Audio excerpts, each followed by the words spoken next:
పైన ముడేద్దా ముచ్చే కూడా కొత్తలాగా ఫోటో కదా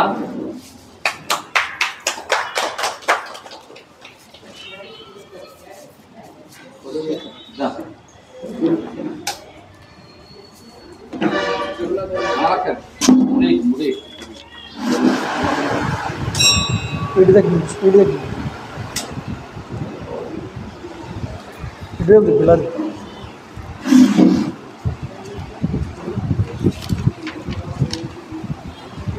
డౌన్ చేయ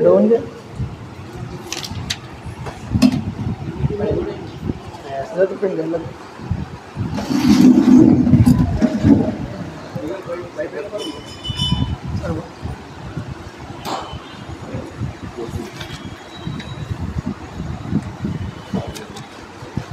వెనక్కి పెడతావా వెనక్కి పెట్టి ఫ్యాన్ కొంచెం పైకి స్పీడ్ వద్దు అదే స్పీడ్ ఉంది పర్లేదు సరే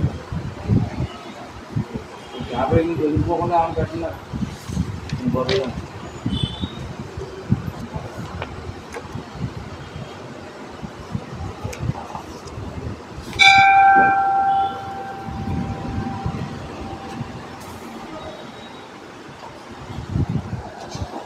శుక్లాంబరధరం విష్ణుం శశివర్ణం చతుర్భుజం ప్రసన్నవదనం ధ్యాయేత్ సర్వవిఘ్నోపశాంతయే మాలాంగుండీం జడమరుం శూలం శంఖం సుదర్శనం దదానం భక్తవరదం దత్తాత్రేయం నమామ్యహం కాషాయ వస్త్రం గరదండధారిణం కమండూలం పద్మకరేణ శంఖం చక్రం గదాభూషితభూషణాఢ్యం శ్రీపాదరాజం శరణం ప్రపద్యే అభ్రశ్యామ పింగజటాబద్ధకళాపప్రాంసుర్దండీ కృష్ణమృగత్వక్పరిదానః సర్వాల్లోకాన్ భావయానః కవిముఖ్య పారాశర్యః పరమస్వరూపం వివృణోతు ఛాయాయాం పారిజాతస్య హేమసింహాసనోపరి ఆసీనమంబుజశ్యామం ఆయతాక్షమలంకృతం చంద్రాననం చతుర్బాహుం శ్రీవత్సాంగితవక్షసం రుక్మిణీ సత్యభామాభ్యాం సహితం కృష్ణమాశ్రయే సదాశివసమారంభాం శంకరాచార్యమధ్యమాం అస్మదాచార్యపర్యంతాం వందే గురుపరంపరాం వైదేహీ సహితం సురద్రుమతలే హైమే మహామండపే మధ్యే పుష్పకమాసనే మణిమయే వీరాసనే సుస్థితం అగ్రే వాచయతి ప్రభంజనసుతే తత్వం మునిభ్యః పరం వ్యాఖ్యాంతం భరతాదిభిః పరివృతం రామం భజే శ్యామలం రామం రామానుజం సీతం భరతం భరతానుజం సుగ్రీవం వాయుసూనూంచ ప్రణమామి పునః పునః విమలపటి కమలకుటి పుస్తక రుద్రాక్షసస్తహస్తపుటి కామాక్షి పక్ష్మలాక్షి కలిత విపంచి విభాసి వైరించి మనోజవం మారుతతుల్యవేగం జితేంద్రియం బుద్ధిమతాం వరిష్టం వాతాత్మజం వానరయూధముఖ్యం శ్రీరామదూతం శిరసా నమామి. హరి ఓం. పరమేశ్వర స్వరూపమైన సభ నమస్కారం. సభాయే నమః. జటిలం చీరవసనం దండకారణ్యవాసినం మునివేషధరం ధ్యాయేత్ అరణ్యే కాండముత్తమే. అరణ్యకాండ. రామచంద్ర ప్రభు నిన్నటి రోజు మృగాన్ని చూసి సీత కోరిక తీరుద్దామని ఒక అజ్ఞాన పురుషుడిలాగా తాను ప్రవర్తించాడు. మానవుడు తన భార్య కోరినప్పుడు ఈ యొక్క కోరికని ఎన్నడూ నా భార్య ఏది అడిగి లేదు, సరైనటువంటిది, అరణ్యాలకు వచ్చిన తర్వాత నీ వదిన గారు అడిగినటువంటి ఒక కోరికరా నాయన, దీన్ని తీరుస్తాను నేనన్నాడు రామచంద్ర. కానీ లక్ష్మణుడు ఏమన్నాడంటే, అయ్యా ఇది చూస్తూ ఉంటే రాక్షసమాయ అని నాకు అనిపిస్తున్నది. పరమ భాగవతోత్తములకి, భక్తులకి, అలాగే యోగులకి, అవధూతలకి రాక్షస లక్షణాలు, రాక్షస గుణాలు, రాక్షసుల యొక్క మాయ ఇవన్నీ తెలుస్తాయి.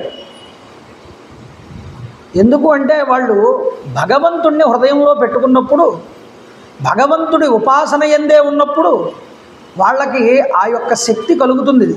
ద్వైధీభావ బుద్ధి అనేటటువంటిది వాళ్ళకు ఉండదు. కానీ విశేషమైనటువంటి రాక్షస గుణాలు ప్రబలి ఉన్నప్పుడు అవతల వ్యక్తి నటిస్తున్నాడా లేదా తన మాట యందు తన తీరు యందు ఉన్నటువంటి లక్షణాన్ని వెంటనే కనిపెట్టగలుగుతారు భాగవతులు, యోగులు, అవధూతలు. అందుకనే మీరు చూడండి, కొంతమంది యోగుల దగ్గరికి వెళ్ళినప్పుడు కొంతమందిని వెంటనే అనుగ్రహిస్తారు, కొంతమందిని దగ్గరికి రానివ్వరు, దూరం నుంచే పొమ్మంటారు అవతల. అంటే అవతలవాడు ఏ ఉద్దేశంతో వచ్చాడో కూడా వాళ్ళకి అర్థమవుతుంది. అవతలవాడు ఒక మంచి సంకల్పంతో వచ్చిన వాడా, వాడు చెడ్డ పనులు చేసినటువంటి వాడా. అందుకనే అవధూతలైనా యోగులైనా చిరాకు పడుతూ ఉంటారు మానవుల మీద. ఎందుకంటే వాడు ఎన్నో పాపాలు చేస్తాడు, అన్ని పాపాలు చేసిన వాడు రాక్షస గుణం పొందినవాడే. వాడిని చూడగానే ఆయనకు అర్థమైపోతుంది, కాబట్టి వాడిని దగ్గరికి రానివ్వడు, ఎంతవరకు ఉంచాలో అంతవరకు ఉంచుతారు. కానీ భగవంతుడి దగ్గర, భక్తుల దగ్గర నటన అనేటటువంటిది పనికిరాదే. ఇప్పుడు మారీచుడు చేస్తున్నది ఏమిటి? నటనేగా. వాడు ఒక జంతువు వేషం వేసుకున్నాడు, వాడి మాయల ద్వారా నటిస్తున్నాడు అక్కడికి వచ్చి. దాన్ని గుర్తించాడు పరమ భాగవతోత్తముడు. భగవంతుడు గుర్తించినా ఆయన ఏమీ లక్ష్య పెట్టలేడు. అయితే రాముడు ఒక భర్తగా తన భార్య కోసం దాన్ని తీసుకురావాలని అనుకుంటున్నాడు. కానీ విధి అనేటటువంటిది ఒకటి ఉన్నదిగా. ఆ విధి వల్ల ఏమైంది అంటే ఆజ్ఞాపురుషుడైనటువంటి అజ్ఞాన పురుషుడుగా తాను ప్రవర్తించాల్సి వచ్చింది. భార్య మీద ప్రేమతో మృగం తీసుకొద్దామని వెళ్తే అది సీతమ్మ తల్లి యొక్క అపహరణకు కారణమైంది. నిజానికి నిన్నటి రోజు మీకు ఒక మాట చెప్పాను, భగవంతుడి యందు అజ్ఞానం అనేటటువంటిది ఆరోపించబడింది అంటే అది మానవుల యొక్క లక్షణాన్ని చూపించడానికే తప్ప ఆ అజ్ఞానం అనేది భగవంతుడి యందు ఆరోపితం అవ్వదు. ఎందుకు? ఆయన స్వతసిద్ధంగా మాయ అనేటటువంటి దాన్ని తన ఆధీనమునందు ఉంచుకున్నటువంటి వాడు. ఆయన మాయ కల్పిస్తాడు కానీ మాయకి ఆయన వశుడు కాడు. అజ్ఞానం అనేటటువంటిది ఆయనకి ఎప్పుడూ ఉండదు భగవంతుడికి. మనకుంటుంది అజ్ఞానం మానవుడికి. మానవుడిగా తాను ప్రవర్తిస్తున్నాడు కాబట్టి మానవుడు ఎలాంటి సమయాల్లో అజ్ఞానాన్ని పొందుతాడో కూడా చక్కగా చూపించాడు. అలా చూపించకపోతే అసలు ఆయన మానవావతారం అని నమ్మరు ఎవరు కూడా. కాబట్టి మానవుడిలాగే అజ్ఞానాన్ని పొందినట్లుగా ఉన్నాడు ఆ సమయంలో. చూడండి, ఇంతకన్నా మానవుడు కాడు రాముడు అనడానికి నువ్వు ఎక్కడి నుంచి సాక్ష్యాలు తీసుకురాగలవు? పరిపూర్ణమైనటువంటి మానవుడిగా ప్రవర్తించాడు. ఎక్కడా కూడా తాను విశేష దైవత్వాన్ని చూపించలేదండి. అది రాముడిలో ఉన్న గొప్పతనం. కాబట్టి అయ్యేటటువంటి కర్మ ఎలాగో అయి జరుగుతుంది అని అజ్ఞాన మానవుడిలాగానే వెళ్ళాడు వెనక. కాబట్టి నిన్నటి రోజు చెప్పా, మారీచుడు గురువు అరణ్యకాండలో, లక్ష్మణుడు గురువు అయ్యాడు. ఒక్కొక్క కాండలో ఒక్కొక్కళ్ళు గురువుల కింద కనిపిస్తారు మనకి. కిష్కింద కాండలోకి వచ్చేటప్పటికి హనుమ గురువు కింద కనిపిస్తారు, తార గురువు కింద కనిపిస్తుంది. వారి యొక్క హితోపదేశం, హితోక్తులు ఒక గురువు శిష్యుడికి బోధించినట్లే ఉంటాయి. ఇక చూడండి, ఇక్కడ రావణాసురుడు అపహరించుకు తీసుకువెళ్ళాడు, తన మందిరంలో ఉంచాడు. రాక్షస స్త్రీలని కాపలా పెట్టాడు. ఇక్కడ దాకా చెప్పుకున్నాను నిన్న. ఇంద్రుడు వచ్చాడు, పాయసం ఇచ్చాడు. వాల్మీకి మహర్షి యొక్క చతుర వైచిత్రి, ఆ రచనా వైచిత్రి ఎంత గొప్పగా ఉంటుందంటే స్క్రీన్ ప్లేని చాలా గొప్పగా అప్లై చేస్తాడు. సీతాదేవి అపహరణం అంతా చూపించాడు. ఇప్పుడు రాముడు మారీచుడిని చంపిన తర్వాత రాముడు ఏం చేశాడన్నది మాట్లాడతాడు. చూడండి, తస్య సంత్వర రమాణస్య ద్రష్టుకామస్య మైథిలీం క్రూరస్వనో అద గోమాయు విననాథాస్య పృష్ఠతః.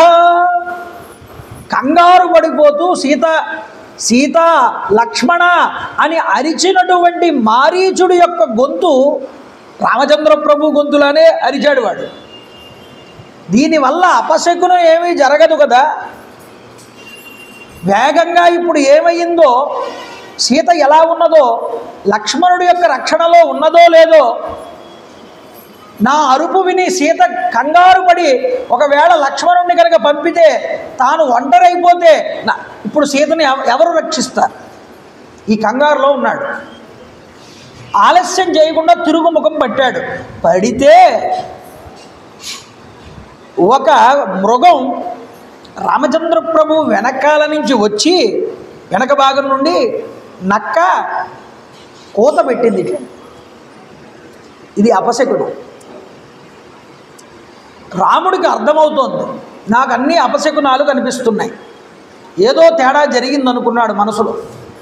వేగంగా వెళ్ళిపోతున్నాడు అరణ్యాల్లో చెట్ల మధ్య నుంచి నడుచుకుంటూ.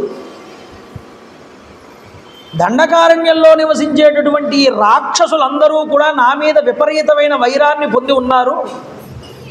ఈ భయంకరమైనటువంటి అపశకునాల వల్ల సీతకి ఏమీ కూడా జరగదు కదా అని మనసులో కంగారు పడుతున్నాడు ఆయన. మాయామృగ రూపంలో మారీచుడు రావడం, వాడు చనిపోతూ హా సీత హా లక్ష్మణ అని అరవడం, ఇవన్నీ కూడా చూస్తూ ఉంటే రాక్షసులే నా మీద ఏదో పన్నాగం పన్నారేమోనని నాకు అనిపిస్తున్నది అని అనుకున్నాడు. ఆ ఉద్దేశంతోనే బంగారుపు లేడి కింద మారాడు.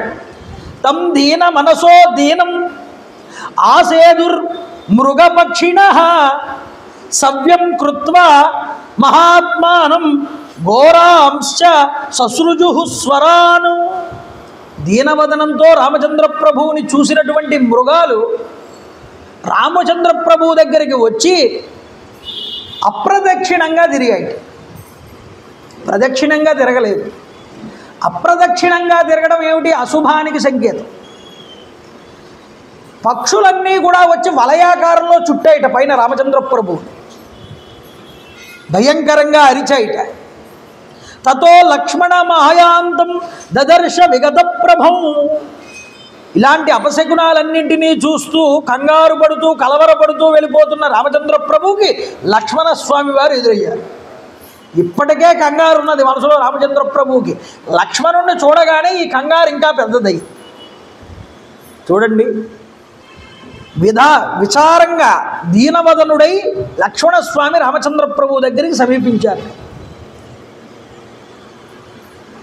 ఏవిరా తండ్రి, సంజగర్హేదతం భ్రాత జ్యేష్ఠో లక్ష్మణమాగతం విహాయ సీతాం విజనే వనే రాక్షస సేవితే.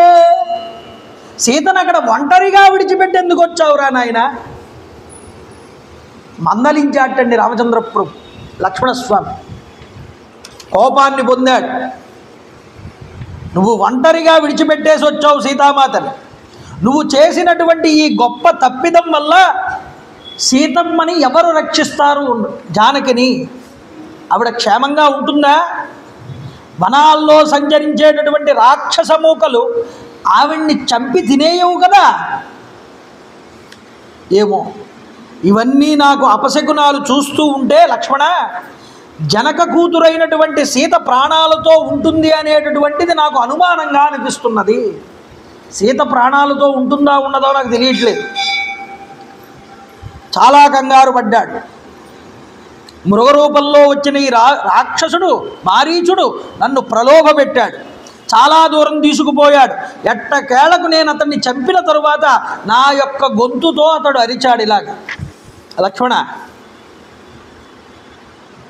బంగారం వంటి మేనిమి చేయగలిగినటువంటి జానకి సీత నా చెంతన కనుక లేకపోతే నేను జీవించి ఉండడం అనేటటువంటిది జరగదన్నాడు. నా వనవాస జీవితం అంతా కూడా వృధా అయిపోతుందన్నాడు. సీతాదేవి యొక్క ఎడబాటు వల్ల నేను శరీరాన్ని కనుక విడిచిపెడితే అయోధ్యకి నువ్వు వెళ్ళిన తరువాత కైకేయి చాలా ఆనందిస్తుంది, తన కోరికలన్నీ నెరవేరాయని. నిజానికి యది జీవతి వైదేహి గమిష్యామ్య ఆశ్రమం పునః సువృత్తా యది వృత్తాస ప్రాణాం త్యక్ష్యామి లక్ష్మణ. వైదేహి జీవించి ఉన్నంతకాలమే నేను జీవించి ఉంటాను. సీతాదేవి జీవించి ఉన్నంతకాలంలోనే ఆ ఆశ్రమంలో కాలు పెడతాను, ఆవిడ ఉంటే అక్కడ. లేకపోతే ఆవిడ కనుక మరణిస్తే నా ప్రాణాలు కూడా విడిచిపెట్టేస్తానన్నా. లక్ష్మణ, నేను ఆశ్రమానికి చేరినప్పుడు వైదేహి చిరునవ్వు ముఖంతో నాకు ఎదురు వస్తుందంటావా? నువ్వు వచ్చి చాలా తప్పు పని చేశావురా నాయనా, తండ్రి, సోదర. ఎన్నో ఆ వనవాస క్లేశాలన్నీ అనుభవించింది నాతో పాటు వచ్చి 14 సంవత్సరాలు నా ఎడబాటు వల్ల ఇంకా చింతాక్రాంతురాలు అవుతుంది కదా. సర్వధాతు కృతం కష్టం సీతాం ఉసృజతావనే. ఏ విధంగా ఆలోచించినా లక్ష్మణ, నువ్వు సీతాదేవిని ఒక్కదాన్ని ఒంటరిగా విడిచిపెట్టి రావడం అనేటటువంటిది చాలా దారుణమైనటువంటిది. నువ్వు నా మాటని తప్పావు, ఈరోజు నా మాటని కాదని చాలా తప్పు పని చేసావు నువ్వు అన్నాడు. ఈరోజు రాక్షసులకు నువ్వు అవకాశం ఇచ్చావు. సీతాదేవిని గూర్చి ఈ విధంగా ఆలోచన చేస్తూ లక్ష్మణ సహితుడై వేగంగా పర్ణశాల వైపు వెళ్తున్నాడు. బాధపడ్డాడు లక్ష్మణుడు. అన్నగారు ఇలా అంటున్నారండి, అన్నయ్య, నా అంతట నేనుగా వచ్చి వదిన గారిని విడిచిపెట్టి రాలేదన్నయ్య. ఆమె తీవ్రమైనటువంటి మాటల చేత నన్ను ఒత్తిడి చేసింది. ఆ మాటలు నేను వినలేక భరించలేక నేను విడిచిపెట్టి రావాల్సి వచ్చింది. అసలు ఏం జరిగిందో చెప్తాను విను. లక్ష్మణ, నీ ఆర్తనాదం వినిపించింది, హా సీత, హా లక్ష్మణ అని. లక్ష్మణ, మీ అన్నగారి యొక్క గొంతు ఆర్తనాదం వినిపిస్తోంది, ఆగకు, వెంటనే వెళ్ళు, ఆయన ఏదో కష్టాల్లో ఉన్నారు అని నన్ను తొందర పెడితే వదిన గారు నేను ఒక మాట అన్నానన్నయ్య. అమ్మా, అన్నగారిని ఎవ్వరూ కూడా ఏమీ చెయ్యలేరు. రాక్షసులు కాదు కదా, దేవతలు కాదు కదా, ముల్లోకాలలో ఎవరు వచ్చినా సరే రాముడి యొక్క శరాఘాతము ముందు నిలబడగలిగినటువంటి మొనగాడు లేడమ్మా. ఎంతగానో చెప్పి చూశానన్నయ్య. ఆవిడ నా మాట వినలేదు. వినకపోగా సంతత ధారగా కన్నీరు కారుస్తూ అనకూడనటువంటి మాటలన్నీ నన్ను అన్నది. దారుణంగా మాట్లాడింది. వాచ శ్రూణి ముంచంతి దారుణం మాం ఇదం వచః. చాలా దారుణంగా మాట్లాడింది అన్నయ్య. ఏమందో తెలుసా, మీ అన్నగారు అసూలు కనుక విడిచిపెడితే నన్ను పొందాలని నువ్వు చూస్తున్నావా లక్ష్మణ? అలా నీ జీవితంలో జరగదంది. నువ్వు భక్తితో రాలేదు మీ అన్న వెనకాల అరణ్యానికి, ఏదో నా మీద కోరిక పెట్టుకుని ఇక్కడికి వచ్చావు నువ్వు అన్నది. కావాలని నన్ను ఇబ్బంది పెట్టడం కోసమే, మీ అన్నయ్యని మట్టు పెట్టడం కోసమే భరతుడు పన్నాగం పన్ని నిన్ను నీతో నా అన్నయ్యగారితో పంపలేదు కదా అని నన్ను అవమానించి నిందించింది అన్నయ్య. ఇన్ని మాటలు అంటున్నప్పుడు నేను సహించలేక ఆ మాటల్ని, అమ్మా అన్ని మాటలు అనకు, నేను తప్పకుండా అన్నగారి కోసం వెళ్తాను అని నమస్కారం చేసి, చేసేది లేక ఏది ఏమైనా కూడా ఇక ఏమీ చేసేది లేక నీ కోసం వచ్చాను. జానన్నపి సమర్థం మాం రక్షసాం విని వారణే అనేన క్రోధవాక్యేన మైథిల్య విసృతో భవాన్. సీత ఏదో కోపంలో మాట్లాడినటువంటి మాట పట్టుకుని, ఆడవాళ్ళు కోపం వస్తే ఆడవాళ్ళకి వాళ్ళు ఏం మాట్లాడతారో వాళ్ళకి తెలియదు లక్ష్మణ. అలా కోపంలో మాట్లాడినటువంటి మాటని పట్టుకుని నువ్వు మీ వదిలే గారిని వదిలేయడం నీదే తప్పు అన్నాడు రామచంద్ర. నువ్వు అసలు వదిలి రాకూడదు. ఆవిడ ఏదో కోపంలో అని ఉండవచ్చు. ఏమయ్యా, ఇది నాకు ఏమాత్రము కూడా సంతోషం కాదన్నాడు రామచంద్రప్రభు. క్రోధస్య వశమాపన్నో నా కరోహ శాసనం మమ. సీత పలికినటువంటి కఠినమైనటువంటి మాటలు నువ్వు క్రోధాన్ని పొంది ఇక్కడికి రావడం అనేటటువంటిది ఉన్నదే, నా ఆజ్ఞని అతిక్రమించడం లాంటిది ఇది. సీత మాట ముఖ్యమా, నా ఆజ్ఞ ముఖ్యమా? నా ఆజ్ఞను అతిక్రమించవు. దీనివల్ల మనం ఇద్దరము కూడా ఎన్ని ఇబ్బందుల పాలవుతామో నువ్వు ఆలోచించలేకపోయావు. ఆలోచించుకో. వృషమావ్రజమానస్య తస్యాధో వామలోచనం. ఆశ్రమానికి దగ్గర పడుతున్నారు రామలక్ష్మణులు ఇద్దరూ కూడా. శ్రీరాముడి యొక్క ఎడమ కన్ను టపటపా కొట్టుకున్నది. పురుషుడికి ఎడమ కన్ను కొట్టుకుంటే అది అశుభశకునం. కాళ్ళు తడబడ్డాయిట. ఇవన్నీ అపశకునాలు గోచరిస్తున్నాయి రాముడికి. ఇంతవరకు సీత క్షేమంగా ఉండునా అనేటటువంటి ఆశ కూడా సన్నగిల్లుతోంది. వేగంగా ఆశ్రమ ప్రదేశానికి వచ్చాట రామచంద్రప్రభు. జింకలు, పక్షులు మొదలైనటువంటి వాటి యొక్క ముఖాలు చిన్నబోయి ఉన్నాయిటండి. గమనిస్తున్నాడు రామచంద్రప్రభు. వనదేవతలందరూ ప్రదేశాన్ని విడిచిపెట్టి వెళ్ళిపోయారు. వన శోభ లేదు ఆశ్రమంలో. ఆ ప్రదేశం అంతా కూడా పాడుబడిపోయినట్లు అయిపోయింది. సీతాదేవి సన్యాసి రూపంలో వచ్చినటువంటి రావణాసురుడికి సమర్పించినటువంటి కందమూలాలు మొదలైనటువంటి అన్నీ కూడా చల్లాచెదురుగా పడిపోయి ఉన్నాయి ఆశ్రమం దగ్గర. ఏ వస్తువు యథాస్థానంలో లేదు. రావణాసురుడు సీతాదేవిని అపహరించుకుని పోయినటువంటి సందర్భంలో ఆమె అతడి నుండి తప్పించుకోవడానికై ప్రయత్నం చేసినప్పుడు అక్కడ ఉన్నటువంటి ఆసనాలు, చాపలు అన్నీ చల్లాచెదురైపోయాయి. ఇవన్నీ చూశాడు రామచంద్రప్రభు. చూసి ఆయనకు అనుమానం కలిగి గతా విచేతుం పుష్పాణి ఫలాన్యపి చ వా పునః అథవా పద్మినీం యాత జలార్ధం వా నదీం గత. సీతను ఎవరైనా అపహరించుకుని పోయారా లక్ష్మణ? లేకపోతే చంపివేశారా? లేదా తప్పిపోయిందా? లేకపోతే నన్ను ఆట పట్టించడానికై ఆమె ఎక్కడైనా వెళ్ళి దాక్కున ఉన్నదా? ఏమో, ఎవ్వరూ తోడు లేకపోతే భయపడి ఎవరికంటా పడకుండా ఎక్కడికైనా వెళ్ళి దాక్కుందా లక్ష్మణ? పువ్వులు పళ్ళు సేకరించుకుని రావడానికి ఎక్కడికైనా వెళ్ళిందా? లేకపోతే స్నానార్థమై సరస్సుకు కానీ వెళ్ళలేదు కదా. జలములు తీసుకురావడానికి నదికి పోలేదు కదా. వృక్షం వ్రధావంశ గిరేశ్చాద్రిం నదాన్ నదీం. ఉన్మత్తుడిలాగా కనబడ్డాటండి రామచంద్రప్రభు.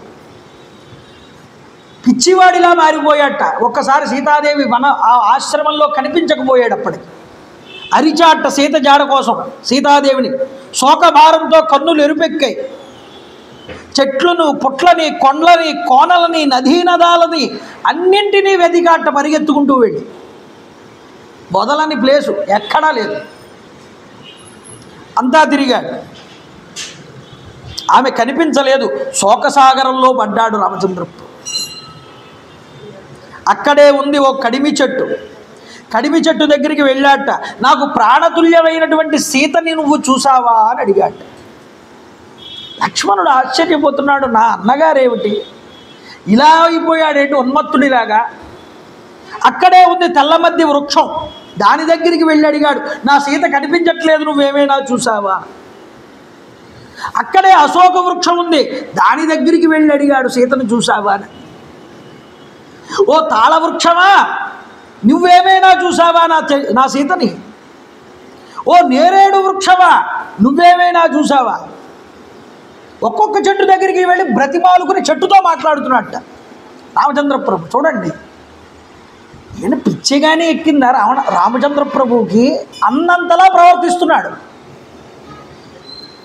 అజ్ఞాన పురుషుడు అంటే అర్థం అదే కదండి. చెట్టు మాట్లాడుతుందా? చెట్టు మాట్లాడదని తెలిసినా చెట్టుతో మాట్లాడుతున్నాడంటే భార్య మీద ఉన్నటువంటి ప్రేమ, భార్యా వియోగం అనేటటువంటిది మనిషిని ఎంతలా కుదిపివేస్తుందో, ఒక మానవుడు ఎంత బాధపడతాడో తన భార్య కనుక అలా వెళ్ళిపోతే, ఎవరైనా ఎత్తుకుపోతే, కనిపించకుండా పోతే, అంత ప్రేమని భార్య మీద, భార్య కనిపించట్లేదన్నంత ఆరాటాన్ని మానవుడు ఎలా పొందుతాడో అలాగే తాను పొంది చూపించాడు. చూడండి, గన్నేరు వృక్షాన్ని అడిగాడు, మామిడి వృక్షాలను అడిగాడు, మంకెన చెట్టును అడిగాడు, పెద్ద మద్ది వృక్షాలను అడిగాడు, చామంతి పొదలను అడిగాడు, ధవల వృక్షాలను అడిగాడు, దానిమ్మ చెట్టుని, వేగీస వృక్షాలని, మాధవీలతల్ని, సంపెంగల్ని ఏవీ వదలపెట్టలేదు. అక్కడ కనిపించిన చెట్టును అలా అడుగుతున్నాడు. చూడండి, జింక కూన ఒకటి పరిగెత్తుకుంటూ వస్తోంది, దాన్ని ఆప్ చేసి దాన్ని పట్టుకుని, నువ్వు చూసావా సీతని? నీ సీత కళ్ళు కూడా నీ కళ్ళు లాగానే ఉంటాయి ఓ హరిణమా, అటువంటి సీతని నువ్వు చూసావా? ఈలోపు ఒక శార్దూలం అనేటటువంటి జంతువు, పెద్ద పులి కన్నా పెద్దగా ఉంటుంది అది, ఆ శార్దూలం అనేటటువంటి జంతువు వెళ్ళిపోతూ ఉంటే దాన్ని ఆప్ చేసేట రామచంద్ర ప్రభు. శార్దూల యది సా దృష్టా ప్రియా చంద్రనిభాలన మైథిలి మమ నిశ్రబ్ధం కదయస్వ నతే భయం. నన్ను చూసి భయపడకు, నేను నీ మీద బాణాన్ని వెయ్యను. ఓ శార్దూలమా, ఉన్నది ఉన్నట్లుగా చెప్పు, నా ప్రియమైనటువంటి చంద్రవదనైనటువంటి నా భార్య అయినటువంటి సీతను నువ్వు చూసావా? ఏడుస్తూ విలపిస్తూ అడుగుతున్నాడు రామచంద్ర ప్రభు. రామచరితమానస్లో శివమహాపురాణంలో ఒక కథ చెప్తారు. ఇక్కడ ఒక కల్పంలో రామాయణం రామావతారం జరుగుతోంది. ఆ కల్పంలో రామావతారం జరుగుతూ ఉండగా రామచంద్ర ప్రభు ఇలాగే ఏడుస్తున్నట్టండి. సీతాదేవి ఎత్తుకుపోతే రావణాసురుడు పుట్టని చెట్టుని సీత నీకు కనిపించిందా? సీత ఎవరికి ఎలా వెళ్ళింది? ఎక్కడికి వెళ్ళింది? అదే సమయంలో పార్వతీ పరమేశ్వరులు ఇద్దరూ ఆకాశంలో నుంచి పైనుంచి వెళ్తున్నారు. అమ్మవారు అందిట ఈశ్వరుడితో మాట్లాడుతూ శివుడు గొప్పవాడా విష్ణువు గొప్పవాడా అన్న మాటలు వస్తూ ఉంటే, నేను జగత్తునంతటినీ నాలోకి తీసుకుంటాను పార్వతి, ఈ సృష్టిని నడిపేవాడు విష్ణువు, ఈ లోకాలన్నింటినీ ఇబ్బంది పెడుతున్నాడు రావణాసురుడు. ప్రస్తుతం ఆయన ఆ రావణాసురుడిని ఇబ్బంది పెట్టడం కోసం మానవుడి అవతారంలో భూమి మీద ఉన్నాడన్న అదే మార్గంలో వెళ్తున్నారు. అప్పుడే అదిగో చూడు కనిపిస్తున్నాడుగా, శ్రీ మహావిష్ణువు రామావతారంలో ఉన్నాడు అని చూపించాడు అమ్మవారి. ఏడుస్తున్నాడు చెట్టుని పట్టుకుని. ఈయనేమిటి ఇలా ఏడుస్తున్నాడు? ఇతనికి మీకు సాపత్యం ఏమిటండి? ఇలా ఏడ్చేవాడితో పట్టుకుని భార్య పోతే కనిపించట్లేదని ఏడుస్తున్నాడు మామూలు మానవుడిలాగా.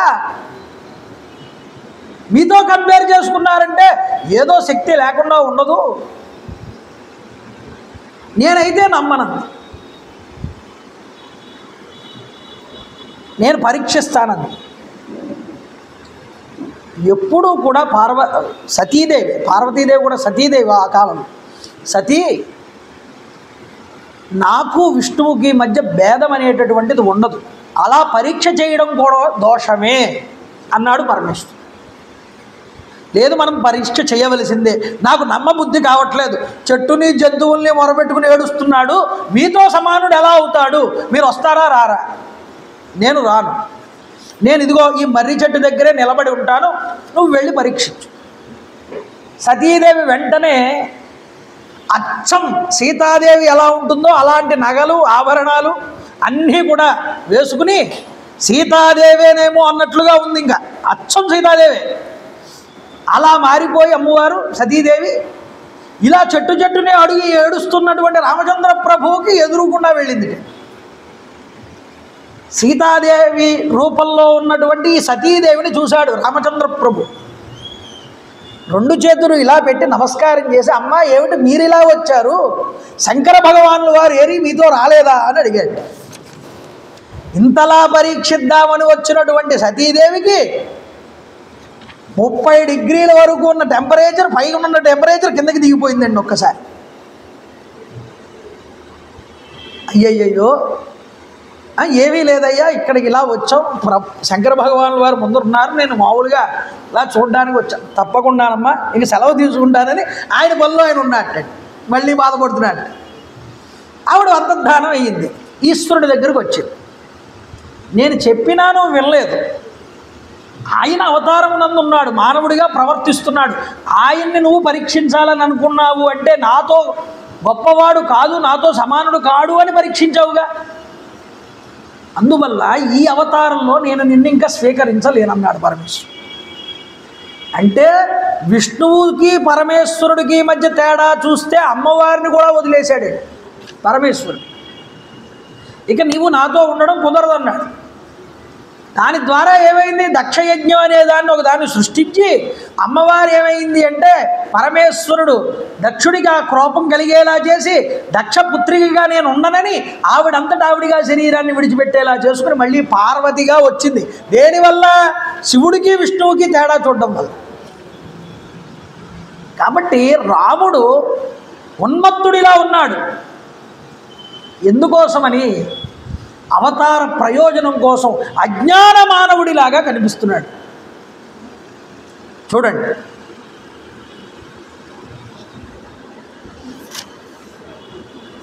అయ్యో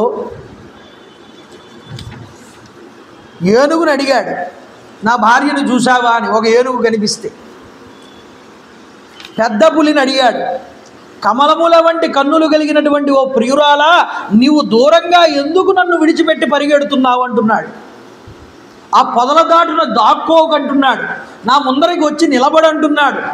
నిజంగా సీతాదేవి అక్కడ లేకపోయినా ఉన్నట్లు భావన చేస్తూ మాట్లాడుతున్నాడు. అయ్యో, నా సీతని రాక్షసులు చంపలేదు కదా. కష్ట సమయాల్లో, ఇలాంటి కష్టాల్లో నేను ఇంతలా అరుస్తూ ఉంటే నా కోసం ఇంతసేపు ఆవిడ వేచి ఉండదు, వెంటనే నా దగ్గరికి వచ్చేది నిజంగా ఇక్కడే ఉండి ఉంటే. లక్ష్మణ, నా ప్రేమకు పెన్నిది అయినటువంటి సీతను నువ్వు ఎక్కడైనా చూసావయ్యా? అందరినీ అడిగిన తర్వాత దీన్ని అడుగుతున్నాడు మళ్ళీ వచ్చి. ఆయన మాత్రం ఏం చెప్తాడండి,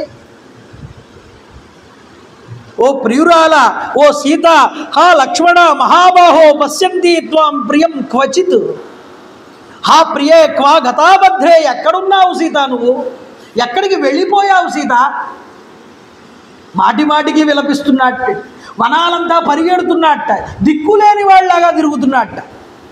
అందరికీ దిక్కైన వాడు తాను దిక్కులేని వాళ్ళ తిరుగుతున్నాడు. చూడండి, ఇది ఎంత గొప్ప ఆశ్చర్యమైన సంఘటన. అన్వేషించడంలో ఉన్మత్తుడిలాగా పరిగెడుతూ వెతుకుతున్నాడు సీతమ్మని. దశరథ కుమారుడైన రామచంద్ర ప్రభు ఈ ఆశ్రమం అంతా శూన్యంగా ఉండడాన్ని చూసి పర్ణశాలంతా వెతికి బయటకు వచ్చి కేకలు పెట్టాడు సీత కోసం. సీత ఎక్కడా? ఓ సౌమిత్రే, ఇచ్చటి నుండి ఎక్కడికి వెళ్ళిపోయింది మన సీత అని ఆరాటపడ్డాడు, బాధపడ్డాడు.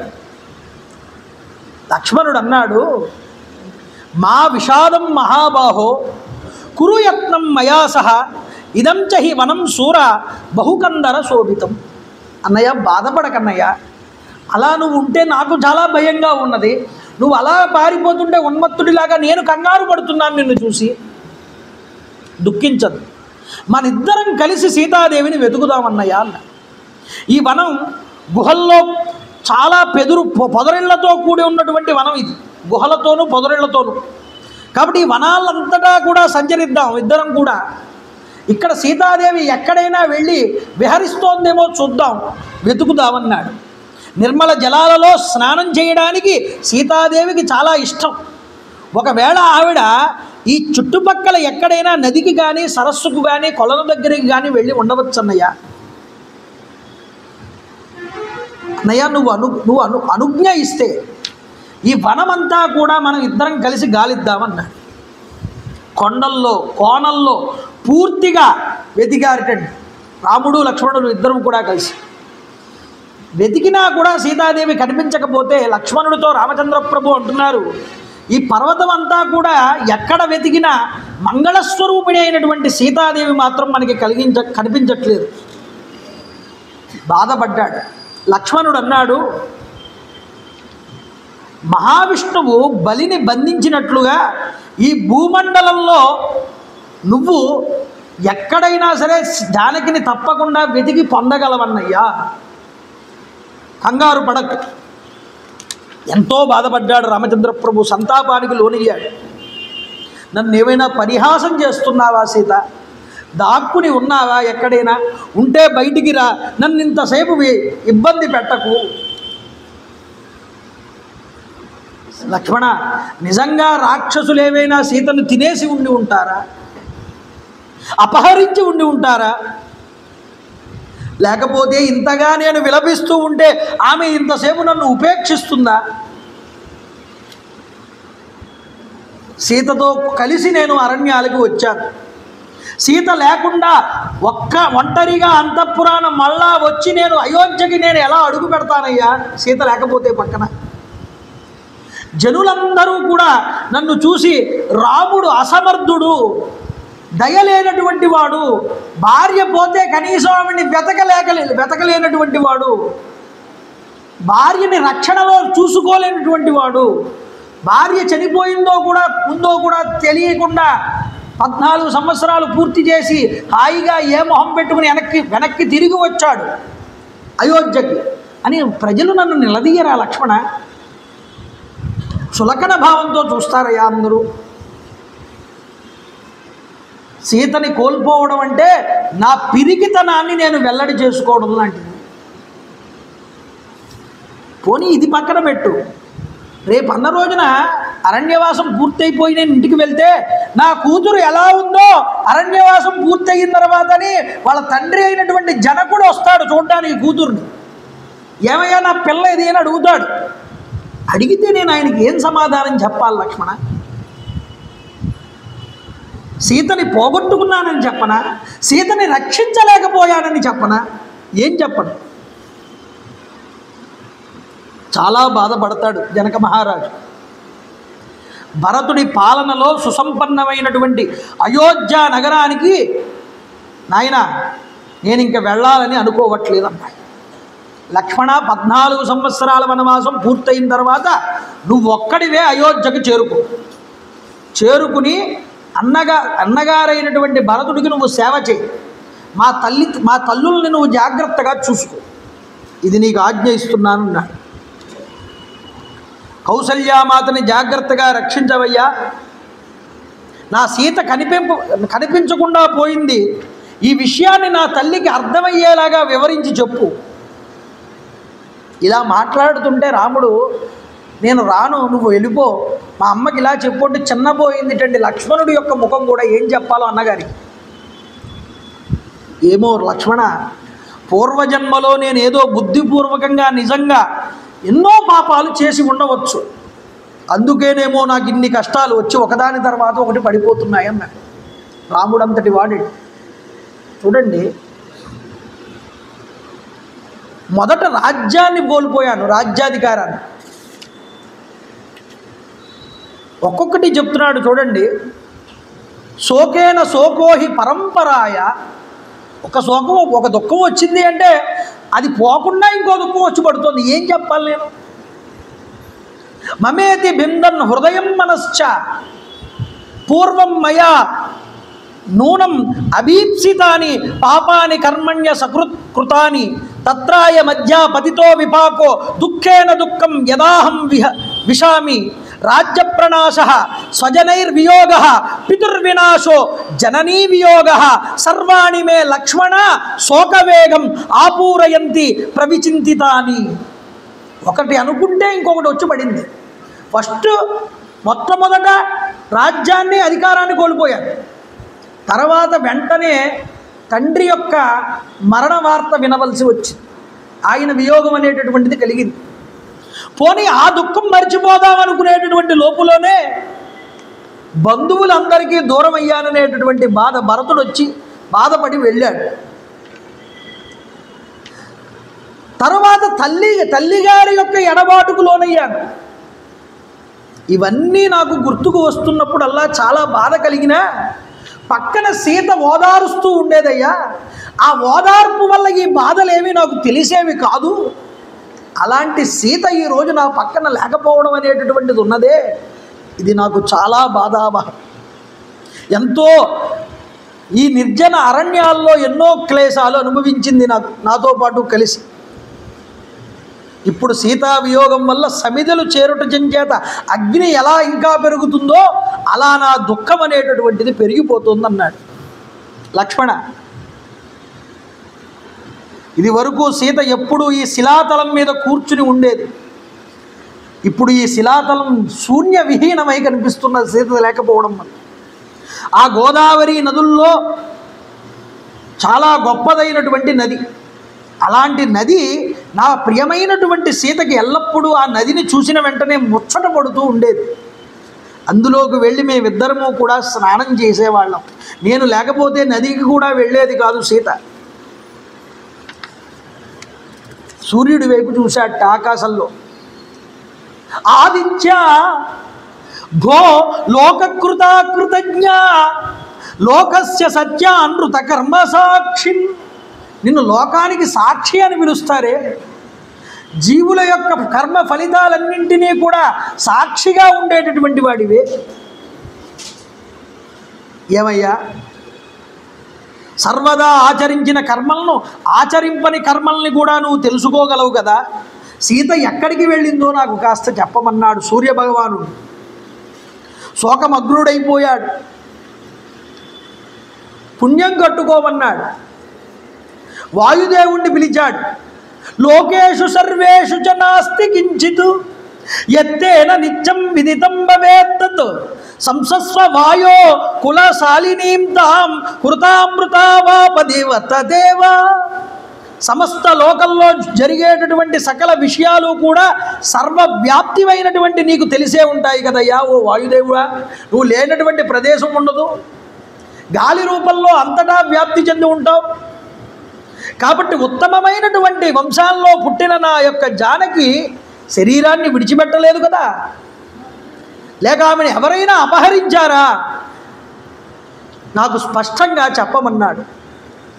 ఇలాగా అందరినీ అడుగుతూ బాధపడుతూ ఉంటే లక్ష్మణుడు అన్నగారితో అన్నాడు, అన్నయ్య శోకాన్ని విడిచిపెట్టన్నయ్య, ధైర్యాన్ని వహించు, నిరాశపడకు, వదన్ని ఉత్సాహంతో వెతుకుదాం. వదన్ని మనం లోకంలో ఉత్సాహవంతులనేటటువంటి వాళ్ళు ఎలాంటి క్లిష్ట కార్యాన్నైనా కూడా సాధించగలరు అన్నయ్య. కాబట్టి ఉత్సాహాన్ని వదులుకోకూడదు ఎవరు కూడా. ఎన్ని కష్టాల్లో ఉన్నా ఉత్సాహాన్ని విడిచిపెట్టిన వాడు ఆ కష్టాల్లో మునిగిపోయి ఆఖరికి నశించిపోతాడన్నయ్య. కాబట్టి కష్టాలు వచ్చినప్పుడు కూడా ఉత్సాహాన్ని తెచ్చుకోవాలి నువ్వు ఎంతైనా సరే. దుఃఖిస్తూ ఉన్నటువంటి రాముడు లక్ష్మణుడితో అంటున్నాడు, సోదరా, సీతాదేవి పద్మములను తీసుకుని రావడానికి గోదావరి నదికి కనుక వెళ్ళిందేమో ఆలోచించు. అప్పుడు నీవు వెంటనే ఆ నదీ తీరానికి వెళ్ళి ఒక్కసారి సీతను చూసి రావయ్యా నా కోసం. వెంటనే వెళ్ళాట లక్ష్మణస్వామి. గోదావరి నదీ తీరం అంతా కూడా ఆ చివరి నుంచి చివరి దాకా కూడా వెతికి వచ్చాట. కనిపించలేదు. అన్నయ్య కనిపించలేదు అమ్మ, వదిన గారన్నాడు.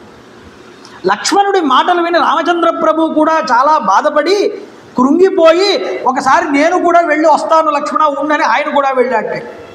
గోదావరి నదంతా వెతికాడు, కనిపించలేదు. రావణాసురుడు సీతాదేవిని అపహరించుకుని పోయిన విషయాన్ని అక్కడ ఉన్నటువంటి వివిధమైనటువంటి ప్రాణులు కానీ గోదావరి కానీ ఎవ్వరూ కూడా రాముడికి చెప్పలేదు. రాముడు అందరినీ అడిగాడు. చూడండి, సీతాదేవి కనబడకపోవడం చేత కృషించి ఉన్నటువంటి రాముడు నదిని అడిగాడు. అది మౌనంగా ప్రవహిస్తుంది తప్ప మాట్లాడలేదు. లక్ష్మణుడు కేసి తిరిగి అన్నట్ట, ఏష గోదావరి సౌమ్య కించిన్న ప్రతిభాషతే కిన్ను లక్ష్మణ వక్ష్యామి సమేత్య జనకం వచః. లక్ష్మణ, జానకీదేవి యొక్క విషయంలో ఈ గోదావరి నాకు ఏ సమాధానం కూడా ఇవ్వట్లేదు. సీత నా ప్రక్కన లేకుండా ఉండడం వల్ల ఒంటరిగా ఉన్న నన్ను ఆమె తల్లిదండ్రులకి ఆ అప్రియ వార్తని నేను వెళ్ళి తర్వాత వాళ్ళకి ఏ విధంగా చెప్పాలయ్యా? ఒక్కసారి ఆలోచించు. బాధపడ్డాడు. రాజ్య విహీనుడనై వనాలలో కందమూల ఫలాల్ని తింటూ జీవించేటటువంటి నన్ను సీత తన సాహచర్యం చేత ఆ క్లేశాలను మర్చిపోయేలాగా చేసింది. ఆ సాధ్వి ఇప్పుడు ఎక్కడ ఉన్నట్లు? బంధుమిత్రులకు దూరమై భార్య విరహంతో ఉన్నటువంటి నాకు నిద్ర పట్టడం అనేటటువంటిది ఎలా జరుగుతుందయ్యా? ఈ మందాకిని నదీ తీరాల యందు, ఈ దండకారణ్యముల యందు, ప్రశ్రవణ గిరిపైన పదే పదే కూడా గాలిస్తాను నేను సీత కోసం అన్నాడు.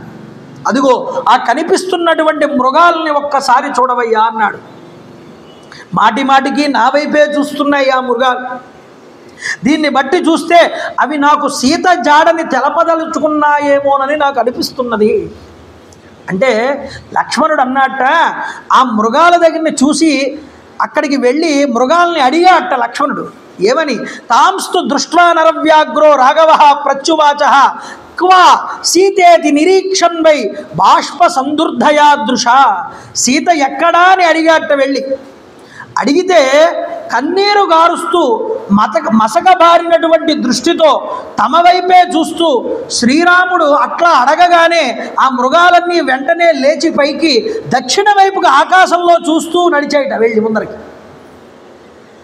నడిచి మళ్ళీ వెనక్కి వచ్చాయిట.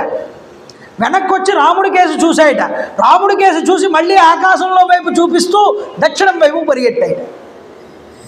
లక్ష్మణుడు అన్నట్టు వెంటనే రామచంద్ర ప్రభువుతో మైథిలి హ్రీయమాణాస దిశమ్యాం అన్నపద్యత. మైథిలి వెళ్ళినటువంటి మార్గాన్ని చూపిస్తున్నాయి అన్నయ్య ఈ యొక్క జంతువులన్నీ కూడా నీకు. కాబట్టి అపహరణకు గురి అయినటువంటి సీతాదేవి వెళ్ళిన దిశని అనుసరించి ఆ మార్గాన్న పరిగెత్తుతూ ఈ మృగాలు పదే పదే వెనకకి వచ్చి చూస్తున్నాయి. అంటే సీత ఎక్కడా అని నువ్వు అడగగానే ఈ మృగాలన్నీ వెంటనే లేచి ఈ మార్గంలో ప్రయాణించాయి. అంటే రాక్షసులకు నెలవైనటువంటి దక్షిణ దిక్కు, నైరుతి దిక్కు, ఈ వైపే వదిన గారు వెళ్ళి ఉంటారు అని ఓ నిర్ణయం చేశాడు లక్ష్మణుడు. అటువైపు వెళ్ళి వెతికితే సీతాదేవి కనిపించవచ్చన్నయ్యా. సరే, లక్ష్మణుడు యొక్క ఆమోదాన్ని అంగీకరించి రామచంద్ర ప్రభు లక్ష్మణుడు వెంట వస్తూ ఉండగా రామచంద్ర ప్రభు ఆ భూమిని అంతటినీ పరికిస్తూ ఎక్కడైనా సీత ఉంటుందా అని వెతుకుతూ దక్షిణం వైపు బయలుదేరారు. దక్షిణం వైపు బయలుదేరుతూ వెళ్తూ ఉంటే కొంత దూరం వెళ్ళేటప్పటికీ నేల మీద పడిపోయి ఉన్నటువంటి పుష్పాలు కనిపించాయి. రాముడు అన్నట్ట, ఇదిగో ఈ పుష్పాలు చూడు లక్ష్మణ, సూర్యభగవానుడు మన కోసమే ఈ పుష్పాలని వడిలిపోకుండా చేసి అలా ఉంచాడు. ఇంకా వాయుదేవుడు కూడా వాటిని ఎగిరిపోకుండా కాపాడుతున్నాడు. ఎందుకు అంటే నాకు బాగా గుర్తు, సీతాదేవి కోసం నేను జింకకు వెంట వెళ్ళినప్పుడు ముందు సమయంలోనే సీతకి ఈ పువ్వులు తీసుకొచ్చి నేను ఇచ్చానన్నాడు రామచంద్రప్పుడు. కాబట్టి భుజశాలి అయినటువంటి లక్ష్మణుడితో అంటున్నాడు, ఆ సర్వాంగ సుందరి అయినటువంటి నా సీత ఎక్కడ ఉన్నదో కదా, అక్కడే ఎదురుగుండా ప్రశ్రవణ పర్వతం కనిపిస్తోంది. ఈ ప్రశ్రవణ పర్వతాన్ని అడిగాట రామచంద్ర ప్రభు, నా సీతని చూసావా నువ్వు అని అడిగితే ఆ గిరి వాయువు యొక్క శబ్దాలతో, గుహలలోంచి వస్తున్నటువంటి వాయు శబ్దాలతో శబ్దం చేసింది, కానీ నీ యొక్క జానకి ఇలా ఫలానా చోట ఉన్నది అని చెప్పలేదుట. అయితే రాముడు సీతని గురించి అడిగిన సమాచారాన్ని తెలుపుతున్నదా అని ప్రతిధ్వని చేసింది. లక్ష్మణుడితో రాముడు అంటున్నాడు మళ్ళీ, ఈ నది అయినటువంటి గోదావరి కానీ ఈ పర్వతం కానీ నేను సీత గురించి అడిగితే నాకు ఏ విధమైనటువంటి సమాచారమో చెప్పట్లేదయ్యా. కోపాన్ని పొందాట. కోపంతో ఈ నదిని భస్మం చేస్తున్నాడా, ఆవిరి చేసేస్తున్నాడా అన్నట్లుగా చూశాడు. పర్వతానికి నదికి సమీప భాగంలో ఒక రాక్షసుడి యొక్క పాదముద్రలు కనిపించాయి రామచంద్ర ప్రభు. లక్ష్మణ చూడవయ్యా, ఇలా చూడు, ఇక్కడ ఎవడో రాక్షసుడి యొక్క పాదముద్ర కలిపి పెద్ద పాదాలు చూశాడు.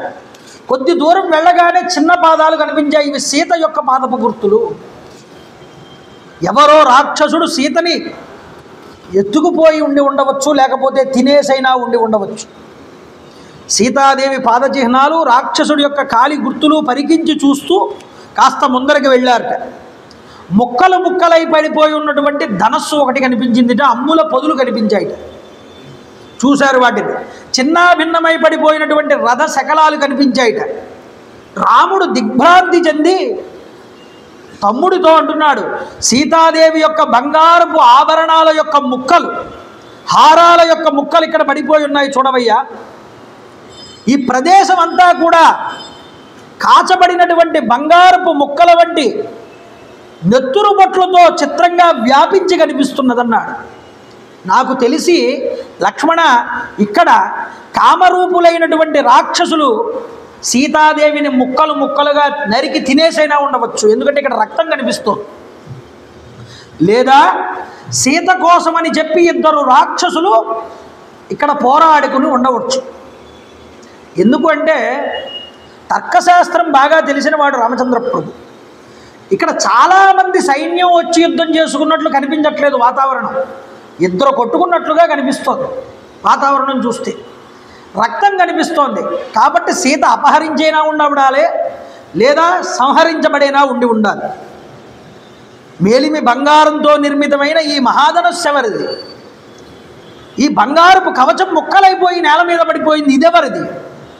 వైడూర్య మణులచే పొదగబడిన మధ్యాహ్న సూర్యుడి వలె మిరిమిట్లు కలుపుతున్నటువంటి ఈ యొక్క ధనస్సు ఎవరిదయ్యా అలంకృతమైనటువంటి? ఈ గొడుగు ఎవరిది? ఈ ఛత్రములు ఎవరివి? ఈ చామరములు ఎవరివి? పిశాచమైనటువంటి కవచాలు ధరించి ఉన్నటువంటి ఈ గుర్రాలు చనిపోయి ఉన్నాయి ఇక్కడ. ఈ గుర్రాలు ఎవరివి? ఒక సారథి మరణించున్నాడు. ఈ సారథి ఎవడివాడు? ఇవన్నీ చూస్తూ ఉంటే ఒక మహాభయానకమైనటువంటి భీకరమైనటువంటి మహాకాయాలు కలిగినటువంటి రాక్షసులతో ఇక్కడ యుద్ధం జరిగింది, రాక్షసుడితో అన్నట్లుగా నాకు అర్థమవుతోంది అన్నాడు. ఏమయ్యా, పదునుదేలి ఉన్నటువంటి ఈ బాణాలు ముక్కలు ముక్కలై చల్లాచెదురుగా పడి ఉన్నాయి లక్ష్మణ, చూడమన్నాడు. 2 అమ్ముల పొదులు భగ్నమై పడిపోయి ఉన్నాయి, విరిగిపోయి. చూడండి, ఈ కాలి గుర్తులు బట్టి చూస్తూ ఉంటే ఇతడు ఒక రాక్షసుడిలాగా నాకు అనిపిస్తున్నాడు, సందేహం లేదు. ఈ సంఘటనలో రాక్షసులపై నాకు ఉన్నటువంటి వైరం ఇంకా 100 రెట్లు పెరిగింది లక్ష్మణ అన్నాడు. రాక్షసుల మీద వైరం పెంచుకుంటున్నాను నేను, ఇది రాక్షసుల పనే. అయితే లక్ష్మణ, సీతాదేవి అపహరించబడుటయో లేదా భక్షించబడమో జరిగి ఉంటుంది. ఈ సమయంలో మనల్ని ఆదుకునే వాళ్ళు ఎవ్వరూ కూడా కనిపించట్లేదు లక్ష్మణ, ఇది ఆశ్చర్యం అన్నాడు రాముడు. ఎందుకు అంటే సర్వేశ్వరుడు పరమేశ్వరుడు ఈ లోకంలో ఈ లోకాలన్నింటినీ ఆయన సృష్టిస్తాడు, పోషిస్తాడు, లయం చేస్తాడు. అలాంటి సర్వేశ్వరుడు స్వతంత్రుడు. మనకి ఏదైనా ఒక ఆపద వచ్చింది అంటే, ఒక కష్టం వచ్చింది అంటే మనం అలాంటి పరమేశ్వరుణ్ణి నిందిస్తాం. ఆయన అంటున్నాడు చూడండి, లోకులు తమ ఆపదలు స్వయంకృతాపరాధాలని తెలుసుకోకుండా వాళ్ళు చేసినటువంటి అపరాధాల వల్ల, కర్మ వల్ల వాళ్ళకి ఆ ఆపదలు వచ్చాయి, అది తెలుసుకోకుండా పరమాత్మని నిందిస్తారు.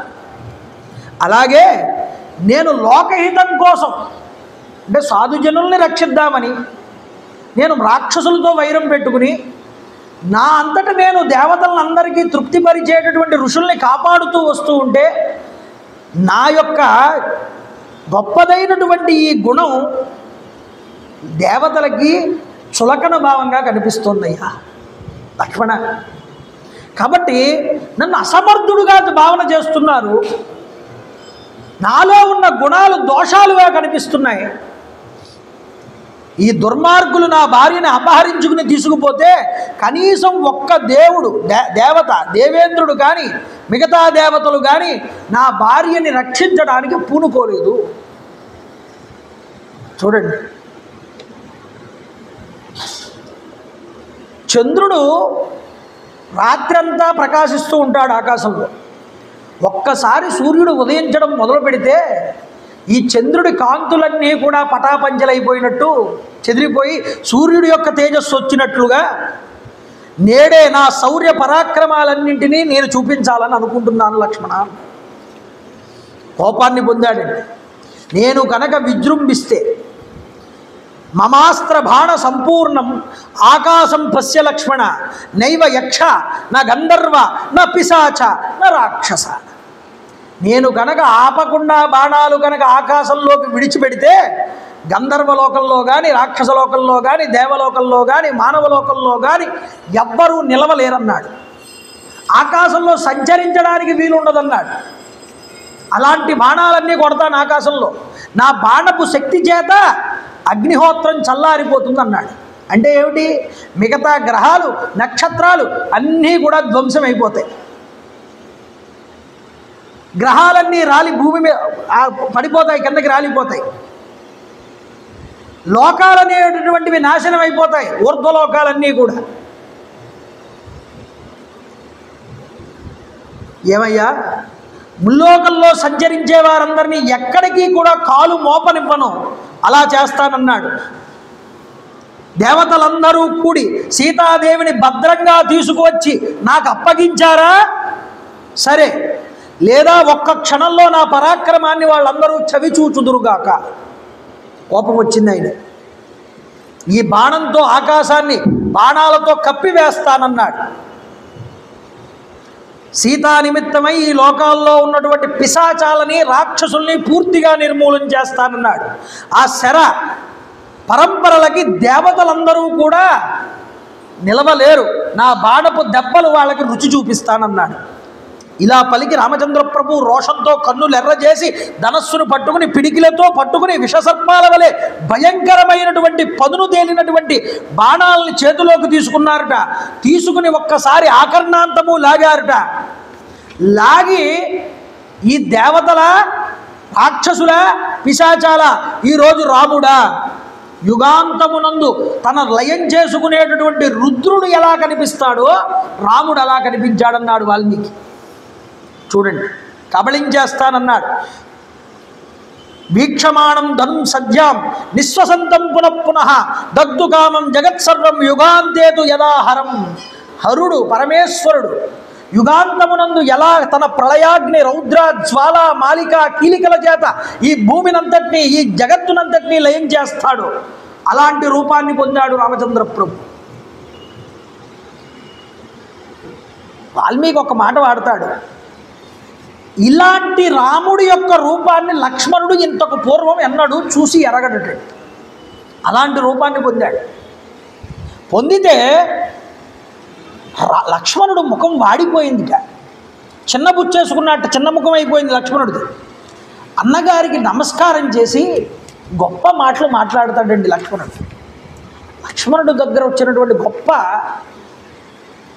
మాటలు ఇక్కడ కనిపిస్తాయి మనకి రామాయణంలో. అన్నయ్య, నువ్వు వాస్తవంగా చాలా మృదు స్వభావం కలిగిన వాడివి అన్నయ్య, జితేంద్రియుడివి అన్నయ్య, సకల ప్రాణులకి హితాన్ని చేసేవాడివి అన్నయ్య. ఇలా నువ్వు క్రోధాన్ని పొంది ప్రకృతిని అంతటినీ ధ్వంసం చేసేస్తాననడం ఎంతవరకు న్యాయం అన్నయ్య? చంద్రే లక్ష్మీ ప్రభా సూర్యే గతిర్వాయౌ భువి క్షమ ఏతశ్చ నియతం సర్వం త్వయి చాను ఉత్తమం యశః. అన్నయ్య, ఒక విషయం చెప్తాను, గుర్తుపెట్టుకో. చంద్రుడిలో ఎప్పుడూ కూడా ప్రసన్నత అనేటటువంటిది ఉంటుంది. సూర్యుడి యందు ఎప్పుడూ దివ్యమైనటువంటి కాంతి ఉంటుంది. వాయువునందు ఎప్పుడూ కూడా నిరంతరాయంగా ప్రవహించి అన్ని చోట్లకి వ్యాప్తి చెందేటటువంటి లక్షణం ఉంటుంది. అలాగే భూమి యందు క్షమాగుణం, ఓర్పు ఉంటుంది. అన్నయ్య, సముద్రం తన చెలియల కట్టలను ఎన్నడూ కూడా దాటి రాదు, దాని హద్దులలో అది ఉంటుంది. ఇవన్నీ వాటి లక్షణాలు, వాటి యందు మూర్తి భవించి ఉన్నాయి. ఎవడో ఒక్కడు అపరాధం చేశాడని నువ్వు సమస్త లోకాలని తుదపుట్టించడం అనేటటువంటిది ఉన్నదే, అది చాలా దారుణమైనటువంటి విషయం అన్నయ్య. నీ యందు దయాగుణం ఉన్నది. సకల భూతములందు వాటి వాటి గుణాలు ఎలా నిక్షిప్తమై ఉన్నాయో నీ యందు ఈ యొక్క దయాగుణం అనేటటువంటిది నిక్షిప్తమై ఉన్నది కదా. ఎవడో ఒక్కడు తప్పు చేశాడని ఇంతమందిని నాశనం చేసేస్తాను అని నువ్వు అనడం ఎంతవరకు సమంజసం? ఆలోచించన్నయ్య, కంగారు పడి ఒక నిర్ణయం తీసుకోకు.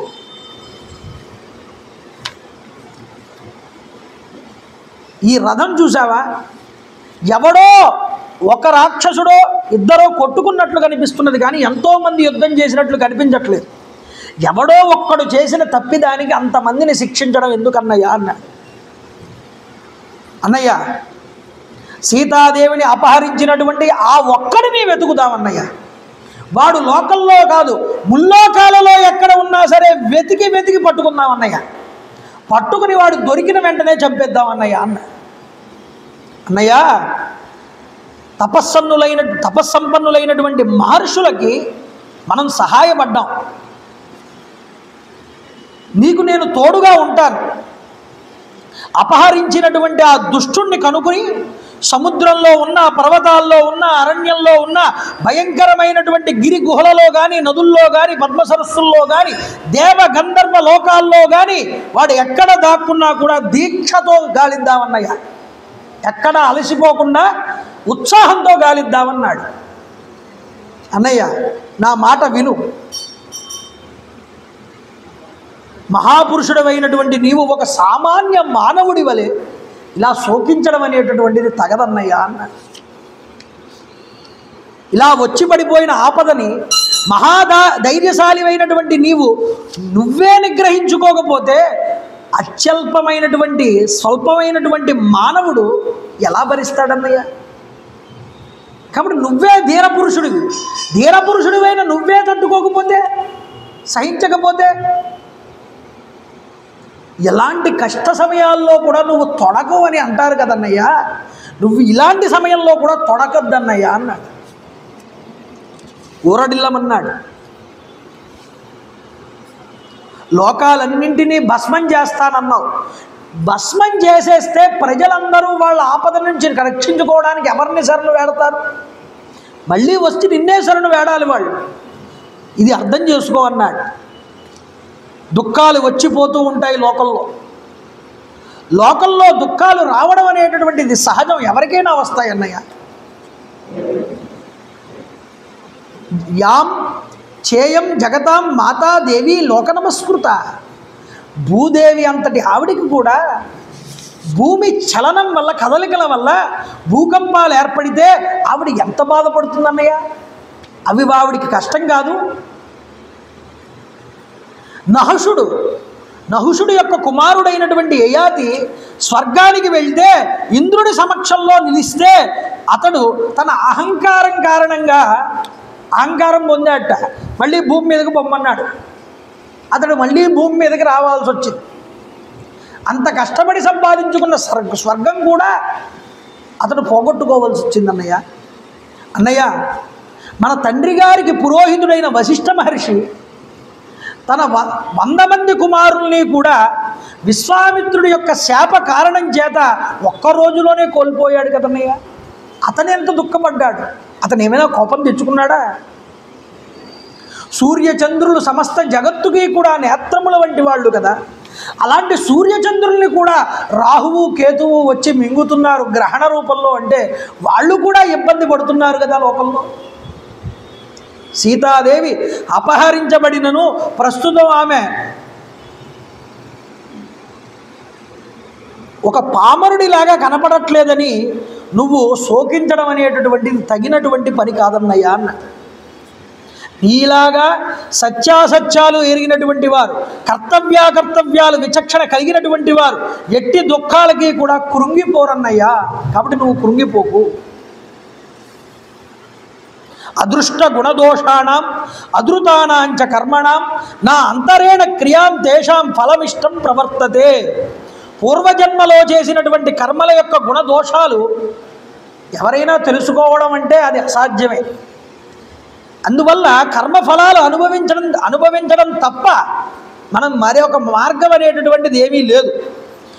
కానీ కర్మ ఫలితాన్ని కనుక అనుభవించేస్తే ఆ కర్మ యొక్క ఫలితం అనేటటువంటిది అనుభవించడం వల్ల ఆ దుఃఖం అక్కడితో పోతుందన్నయ్య. కాబట్టి ఇవి అనిత్యాలు, ఎప్పుడూ ఉండేవి కాదు ఈ దుఃఖాలు. ధైర్యాన్ని పుంజుకోమన్నాడు. కర్మ ఫలితాలు అనుభవించడమే అందరికీ శ్రేయస్సు, అవి అనుభవించి తీరాలి. పురుష ప్రయత్నాన్ని విడిచిపెట్టకూడదు. పురుష ప్రయత్నం లేకుండా మనకు అనుకున్నటువంటి ఫలాలు దక్కమంటే దక్కవన్నయ్య. కష్టం వచ్చింది కదా అని నీ ప్రయత్నాన్ని ఎప్పుడూ ఆపద్దయ్యా. కర్మలు మనం చేసినటువంటి కర్మలు ఏం కర్మలు చేశామో ఎవరికి తెలుసు? ఈ కర్మలు చేయడం వల్ల ఈ కష్టం అనుభవిస్తున్నామని మనం చెప్పలేం. ఎందుకంటే మనం చేసిన కర్మ ఏంటో మనకి తెలియదు. కానీ ఆ కర్మలు వచ్చినప్పుడు ఆ దుఃఖాన్ని మనం అనుభవించేయడమే చాలా ఉత్తమం. ఎందుకంటే అది అనుభవించేస్తే ఇంకా అది ఎక్కువ కాలం ఉండదు, వెళ్ళిపోతుంది. ఏ దుఃఖము వచ్చిన వెంటనే ఎక్కువ కాలం ఉండదయ్యా, అది అలా ఉండిపోదు. కాబట్టి ఈ ప్రయత్నం చేయమన్నాడు. మహాపురుష, లోకాలన్నింటినీ రూపుమాపడం వల్ల ప్రయోజనం అనేటటువంటి లేదు. అందువల్ల సీతను అపహరించిన పాపాత్ముడిని ఒక్కడిని వెతికి పట్టుకుని చంపేద్దామన్నయ్య. ఈ మాట అనగానే రామచంద్ర ప్రభువుకి లక్ష్మణుడి మాట వినాలనిపించింది. ఇంతలా సాగదీసి పట్టుకున్న బాణాన్ని కూడా విడిచిపెట్టకుండా ఆపాడు. బాలాదపి సుభాషితం, చిన్నవాడు చెప్పిన మాట అందులో ఒక మంచి ఉంటే కనుక దాన్ని మంచివాళ్ళు సాధు పురుషులు ఎప్పుడూ గ్రహిస్తారు. కానీ నిన్న రావణాసురుడికి రాముడికి తేడా ఇదే. వాల్మీకి ఇది తేడా అని చెప్పడు, కానీ మారీచుడు అంత హితబోధ చేసినా వాడికి మనసుకు ఎక్కలేదు. లక్ష్మణుడు సోదరుడు, తనకన్నా చిన్నవాడు, కానీ ఒక మంచి మాట చెప్తే రాముడు దాన్ని అందిపుచ్చుకున్నాడు. ఇది రాముడు అంటే. కాబట్టి రాముడిని చూసి మనం ఏం నేర్చుకోవాలి? వ్యగ్రతకి లోనైనప్పుడు కూడా ఆ వ్యగ్రత నుంచి బయటపడడానికి మనకి మన ఆప్తుడు, మన మిత్రుడు, మన హితం కోరేవాడు ఒక మాట చెప్తే ముందు నువ్వు వినడానికి సిద్ధంగా ఉండాలి. అసలు వినడానికే నువ్వు సిద్ధంగా లేకపోతే నిన్నెవ్వడూ బాగు చేయలేడు. అందుకనే వినయం అనేటటువంటిది మనిషికి చాలా అవసరం. వినయం లేకపోతే వాడు దేనిలోనూ రాణించలేడు. వినయం లేకపోతే ఏ విద్యయందు తాను ప్రకాశించలేడు. అది పక్కన పెడితే అసలు వినయం లేకపోతే వాడు ఎంత చదువుకున్నా సరే వాడు అజ్ఞాని కింద ఎన్నో ఇడుముల పాలు పడక తప్పదు. వినయం అనేటటువంటిది మనిషికి శోభనిస్తుంది. అది ఆభరణం వంటిది, మనిషిని ప్రకాశింపజేస్తుంది. కాబట్టి విద్యా దదాతి వినయం అన్నారు మనకి శాస్త్రంలో. విద్యతో పాటు వినయం లేకపోతే ఆ విద్య అనేటటువంటిది గుడ్డి విద్య. ఆ విద్య ఉన్నా కూడా లేనట్టు కిందే లెక్క. ఇప్పుడు పాఠశాలలన్నీ కూడా ఏం చేస్తున్నారు? విద్య నేర్పుతున్నారు, కానీ వినయం నేర్పట్లేదండి ఎక్కడా కూడా. ఈ వినయం నేర్పేవేమిటి? మనకి పురాణాలు, ఇతిహాసాలు, మన పెద్దలు మనకి చూపించిన మార్గాలు. రాముడు నడిచినటువంటి మార్గం రామాయణం అయింది. ఆ మార్గాన్ని మనం పట్టుకుందాం.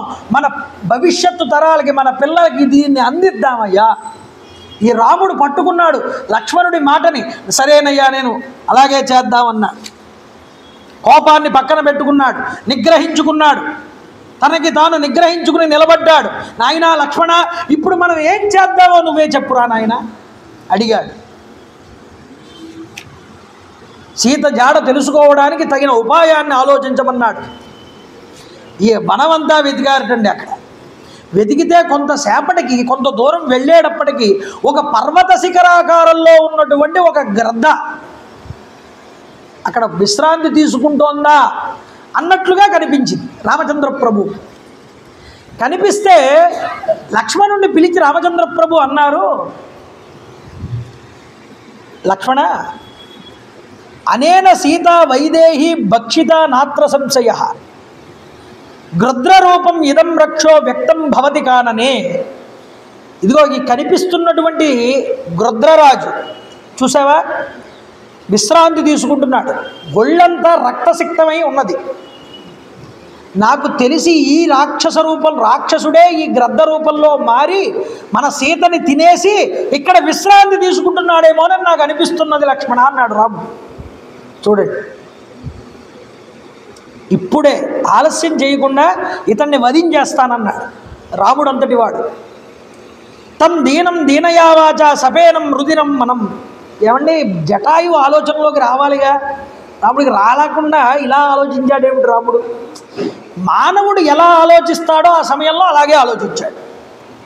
తన సీత కోసం వెతుకుతున్నాడు. ఒకటేమిటి, రెండు విషయాలు ఆయన హృదయంలో ఉన్నాయి.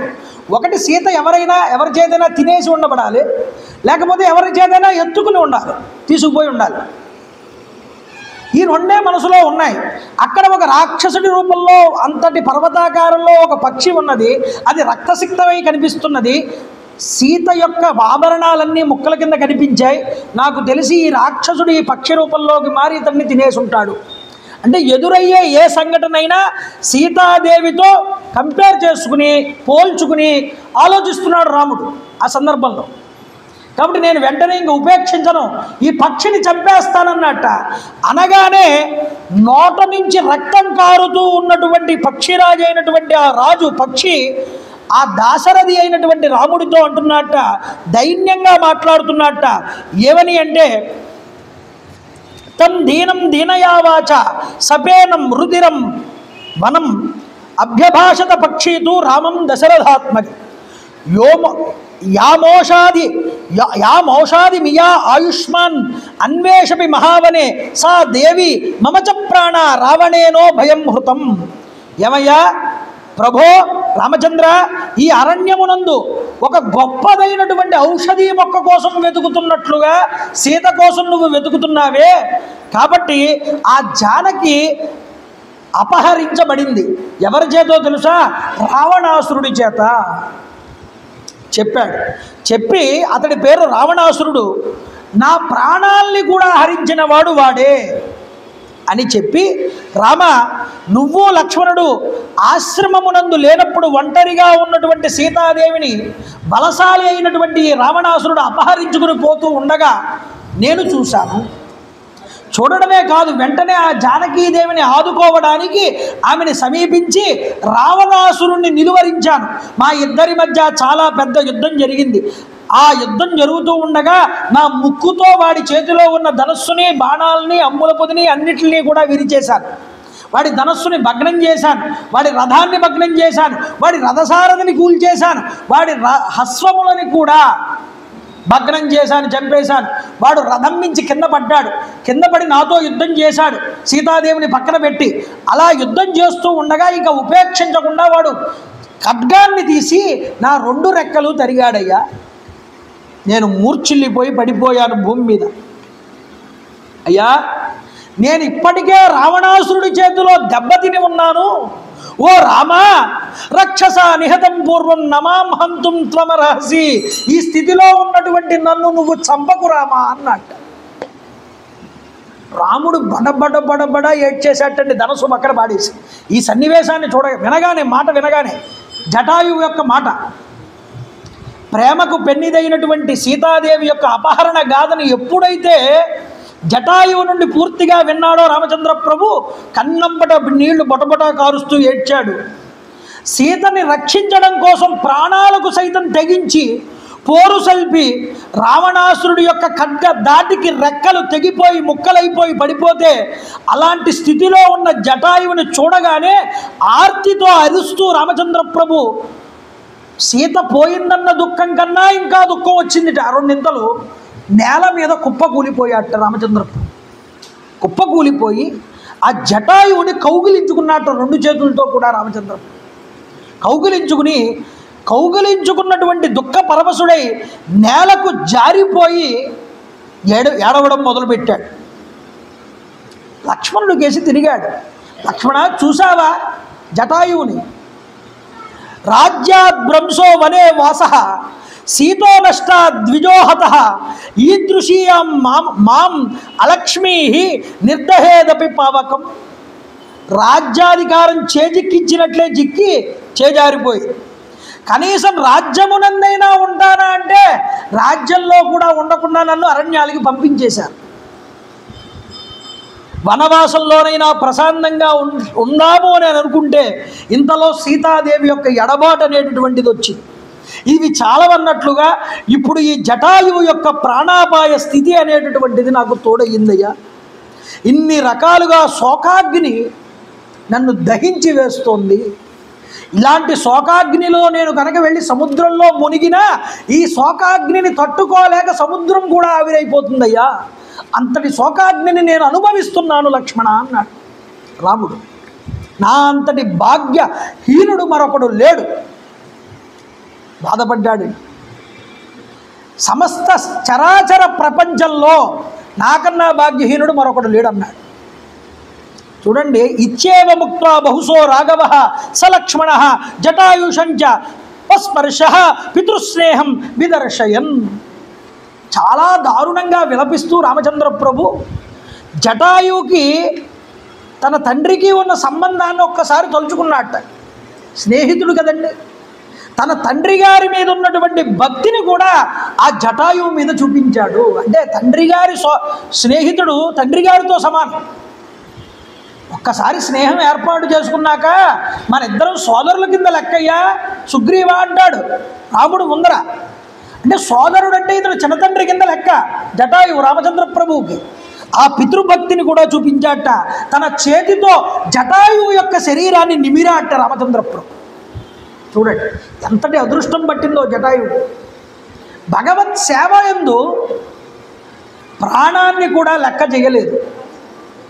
భగవంతుడిని కాసేపు పక్కన పెట్టండి. ఏమయ్యా, నువ్వు నా తండ్రి గారి యొక్క స్నేహితుడివి, నువ్వు నా యొక్క సీత యొక్క రక్షణ యందు నువ్వు కాస్త ఉండవలసిందే అని ప్రాధేయపడితే రామచంద్ర ప్రభు మాట ఇచ్చాడు. ఆ మాట నిలబెట్టుకోవడం కోసం ప్రాణాలు ఒడ్డైనా యుద్ధంలో వెనుతిరగకుండా యుద్ధం చేశాడు రావణాసురుడితో. ఈయన వీరుడు నిజానికి చెప్పాలి అంటే. చూడండి, కౌగిలించుకుని తన యొక్క జటాయువు యొక్క శిరస్సుని తన ఒళ్ళో పెట్టుకున్నట్టు రామచంద్ర ప్రభు పెట్టుకుని అంటున్నాడు, జటాయో యది శక్నోషి వాక్యం వ్యాహరితుం పునః పీతాం ఆఖ్యాహి భద్రంతే వదం ఆఖ్యాహి చ ఆత్మన. నాయనా, నీకు అవసాన దశలో ప్రాణాలు అన్ను పెట్టుకుని బాధపడుతున్నావని నాకు అర్థమవుతోంది జటాయు. అయితే ఏమాత్రమైనా నీకు కాస్త ఓపిక కనుక ఉంటే, మాట్లాడగలిగేటటువంటి శక్తి కనుక నీకు ఉంటే సీత యొక్క జాడ గురించి నాకు చెప్పు. ఏమైంది అసలు, విషయాన్ని నాకు అర్థమయ్యేలాగా వివరించమని అడిగాడు. సీతను అపహరించుకుని పోవడానికి గల ఆ రాక్షసుడు కారణం ఏమిటి, అతడు అలా చేయడానికి నా ఎందు ఉన్నటువంటి అపరాధం ఏమిటి? ఆ పక్షిరాజా ఆమె ముఖం అపహరించబడి వెళ్ళిపోయి తీసుకుపోతున్నప్పుడు సీత యొక్క ముఖం ఎలా ఉన్నది? ఆ సమయంలో సీతాదేవి నాతో పలికిన మాటలు ఏమైనా ఉంటే అవి చెప్పమన్నాడు. నాయనా జటాయువు, ఆ రావణాసురుడి రూపం ఎలా ఉందయ్యా, అతడి బలమేమిటయ్యా, కథం వీర్య కథం రూప కిం కర్మ సజ రాక్షస త్వచాస్య భవతాం భవనం దాత బృహిమే పరిపృచ్ఛత. ఆ రావణాసురుడు అనేవాడు ఎలా ఉంటాడు, ఎక్కడుంటాడు, వాడి బలాబలాలేమిటి, వీటన్నింటి గురించి నాకు చెప్పు అని అడిగాడు. అడిగితే హీనస్వరం, పైకి స్వరం రావట్లేదు. ఇక అప్పటిదాకా ప్రాణాలు అన్నుబట్టుకుని ఉన్నాడు తప్ప అసలు పోవాలి ప్రాణం. పద్మపురాణంలో ఒక మాట అంటారంటే, ఏమంటారంటే సీతాదేవి ప్రార్థన చేసిందిట. ఏమని ప్రార్థన చేసిందంటే, దేవీమ్మాం ప్రాహ రాజేంద్ర యావత్ సంభాషణం మమ భవతస్తావదాసన్మే ప్రాణ ఇచ్చాహ జానకి. రామా, సీతాదేవే ప్రార్థన చేసింది, రాముడు వచ్చి నీతో మాట్లాడేంత వరకు నీ ప్రాణాలు ఎక్కడికి పోవు అని చెప్పింది. అందువల్లే నేను వీటిని అగ్గు పట్టుకుని ఉంచుకున్నాను, అన్ను బట్టి చెప్తున్నాడండి.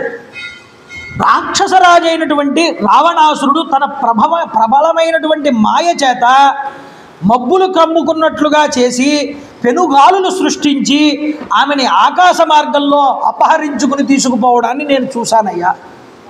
అంతేకాదు రామచంద్ర, నేను అతడితో పోరాడి అలసిపోయాను. అప్పుడు అతడు అదును చూసుకుని నా రెక్కలని ఛేదించి సీతాదేవిని తీసుకుని దక్షిణ దిశగా వెళ్ళిపోయాడు చెప్పాడు. ఉపరుధ్యంతి మే ప్రాణ దృష్టిర్భ్రమతి రాఘవ పశ్యామి వృక్షాన్ సౌవర్ణాన్ ఉసీరాకృతం మూర్ధజాన్. నా ప్రాణాలు కంటగతములై ఉన్నాయి. ఇక నేను శరీరాన్ని విడిచిపెట్టేయడానికి సిద్ధంగా ఉన్నాను. కాబట్టి మరణ వేదన చేత నేను కొట్టుమిట్టాడుతున్నాను. నాకు దృష్టి సరిగ్గా కనిపించట్లేదు. రామ నాకు బంగారపు వర్ణంలో కనిపిస్తున్నటువంటి వృక్షాలు కనిపిస్తున్నాయ్యా అన్నాడు. ఏమిటి అర్థం? చనిపోయేటటువంటి వాడికి లోకం అంతా కూడా బంగారు వర్ణంలో కనిపిస్తుంది. దృష్టి లోపించేసి చెట్లు కూడా వాడికి బంగారపు రంగులో కనిపిస్తాయి. అంటే దృష్టి అనేటటువంటిది ఇంకా పూర్తిగా లోపం వచ్చేస్తుంది. ఇక చనిపోయేటప్పుడు సైన్ ఏమిటి అంటే ఆ చెట్లు పచ్చగా కనిపించడం మానేసి బంగారు రంగులో కనిపిస్తాయి. అలా నాకు కనిపిస్తున్నాయంటే ఇక నేను పోవడానికి సిద్ధంగా ఉన్నానని అర్థం. రామ కానీ ఒక విషయం చెప్తున్నాను విను. ఏనయాతో ముహూర్తేన సీతాం ఆదాయ రావణ విప్రనష్టం ధనం క్షిప్రం తత్స్వామి ప్రతిపద్యతే. అయితే విందోనామ ముహూర్తోయం సచ కాకుత్సన అభువత్.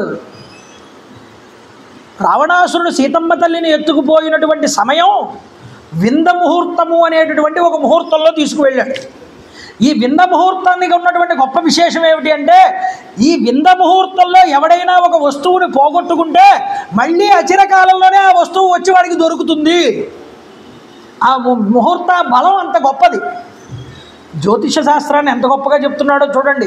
తిర్యక్ జంతువై ఉండి కూడా అతనికి ఆ శక్తి ఉన్నది. ఎందుకు? అతడు పుట్టిన జాతి అంత గొప్పది.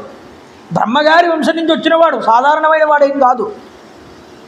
కాబట్టి అతడు అన్నాడు, వింద ముహూర్తంలో సీతాదేవి అపహరించబడ్డది.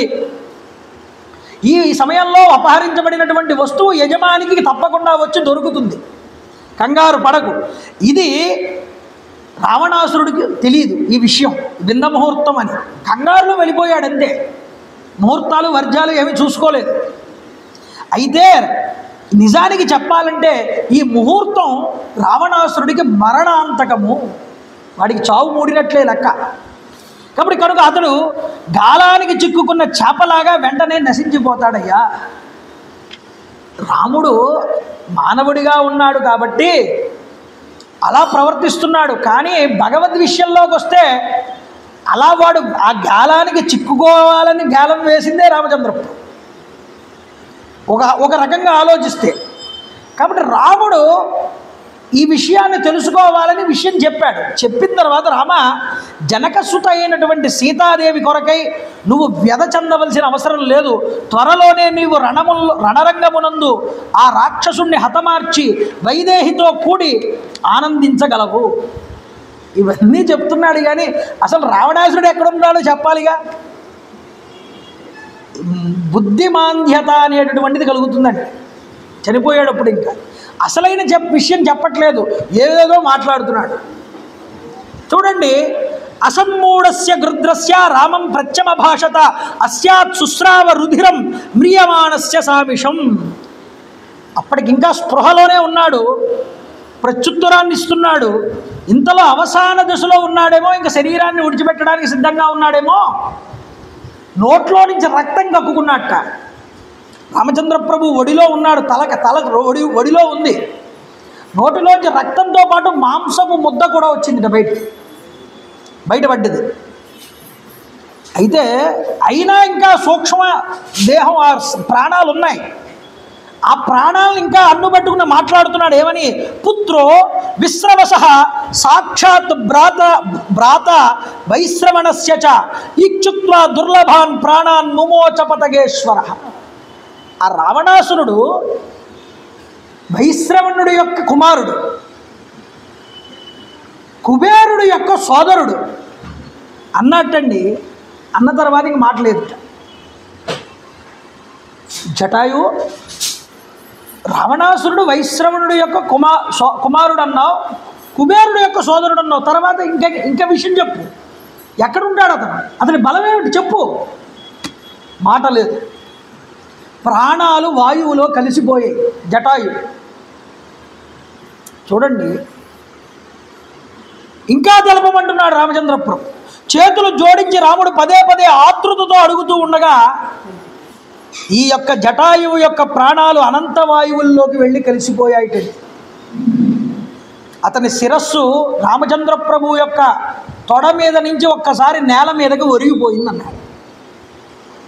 ఒరిగిపోతే రెండు కాళ్ళని కూడా చాచేసేట అలాగే ముందరికి. శరీరం తనంతట తానుగానే దొర్లి భూమి మీద పడిపోయింది రాముడి ఒళ్ళో నుంచి. ఎర్రబారినటువంటి కన్నులతో, కళ్ళు ఎర్రగా ఉన్నాయి, యుద్ధంలో పోరాడి పోరాడి శరీరాన్ని విడిచిపెట్టాడండి. కొండలాగా ఉన్నాడు చూడ్డానికి జటాయువు. అలాంటి జటాయువుని చూసి దుఃఖిస్తూ లక్ష్మణుడితో అంటున్నట్ట రామచంద్ర ప్రభు విపరీతంగా, బహూని రక్షసాంబాసే వర్షాణి వసతా సుఖం అనేన దండకారణ్యే విశీర్ణం ఇహ పక్షిణ. రాక్షసులకి నివాస భూమి అయినటువంటి దండకారణ్యంలో చాలా సంవత్సరాల నుండి జీవనం సాగిస్తూ ఆ రాక్షసులకు ఎటువంటి భయాన్ని పొందకుండా ఇతడు పక్షిరాజు ఈ జీవితాన్ని గడిపాడు హాయిగా ఈ దండకారణ్యంలో. ఇక్కడే ప్రాణాలు విడిచిపెట్టేశాడు. అనేక వార్షికోయస్తు చిరకాల సముస్థిత. ఇతడు చాలా కాలం సుఖ సంతోషాలతో జీవించిన తరువాత ఈ వృద్ధుడు నేడు ఈ విధంగా మృతి చెందాడయ్యా లక్ష్మణ. ఇది విధి నిర్ణయం. కాబట్టి విధి నిర్ణయాన్ని దాటరానిది కదా, ఇది దాటరానటువంటిది విధి నిర్ణయం అనేటటువంటి. సర్వత్రా ఖలు దృశ్యంతే సాధునో ధర్మచారిణ శూరా శరణ్య సౌమిత్రే తిర్యజ్ఞోని గతేష్వపి. లక్ష్మణ, శూరులు శరణు వేడిన వారిని రక్షించినట్లుగా ధర్మనిరతులైనటువంటి సజ్జనులు అన్ని చోట్ల ఉంటారు. లోకంలో లేరు అనుకోకూడదు మనం. ధర్మాత్ములు అన్ని చోట్ల ఉంటారండి, మనకి కనిపించరంతే. కనిపించనంత మాత్రం చేత ధర్మాత్ములు లేరు అన్ని చోట్ల అనుకోక్కర్లేదు మనం. కాబట్టి లక్ష్మణ, మనం ఎవరినైతే శరణు వేడతామో, శరణు వేడినప్పుడు ధర్మాత్ములు వాళ్ళు అభయాన్ని ఇస్తారు. అలాంటి ధర్మాత్ములు అన్ని చోట్ల ఉంటారు. అయితే ఈ ఉదాత్తమైనటువంటి గుణం కలిగినటువంటి పశుపక్షాదుల్లో కూడా ఈ ధర్మం అనేటటువంటిది గోచరిస్తూ ఉంటుందయ్యా. అంటే ఆ ధర్మం మనుషుల్లోనే కాదుట, తిరిగి జంతువుల్లో కూడా ఉంటుంది. తన మాటకి నిలబడి గొప్పదైన వీరోచితంగా అంత వృద్ధ అవస్థలో కూడా యుద్ధం చేసి మాట ఇచ్చినందుకు పోరాడి శరీరాన్ని విడిచిపెట్టాడు ఈ జటాయు. ఓ సౌమ్యుడా, మన కొరకై రణభూమి నందు తన ప్రాణాలనే బలి ఇచ్చినటువంటి ఈ త్యాగమూర్తి మృతి వల్ల కలిగినటువంటి దుఃఖం సీత ఎడబాటు వల్ల కలిగిన బాధ కంటే 100 రెట్లు అధికంగా నాకు అనిపిస్తున్నదన్నాడు రామచంద్ర ప్రభు. తన భార్య ఎడబాటు దుఃఖం కూడా లేదుట ఈ దుఃఖం కన్నా.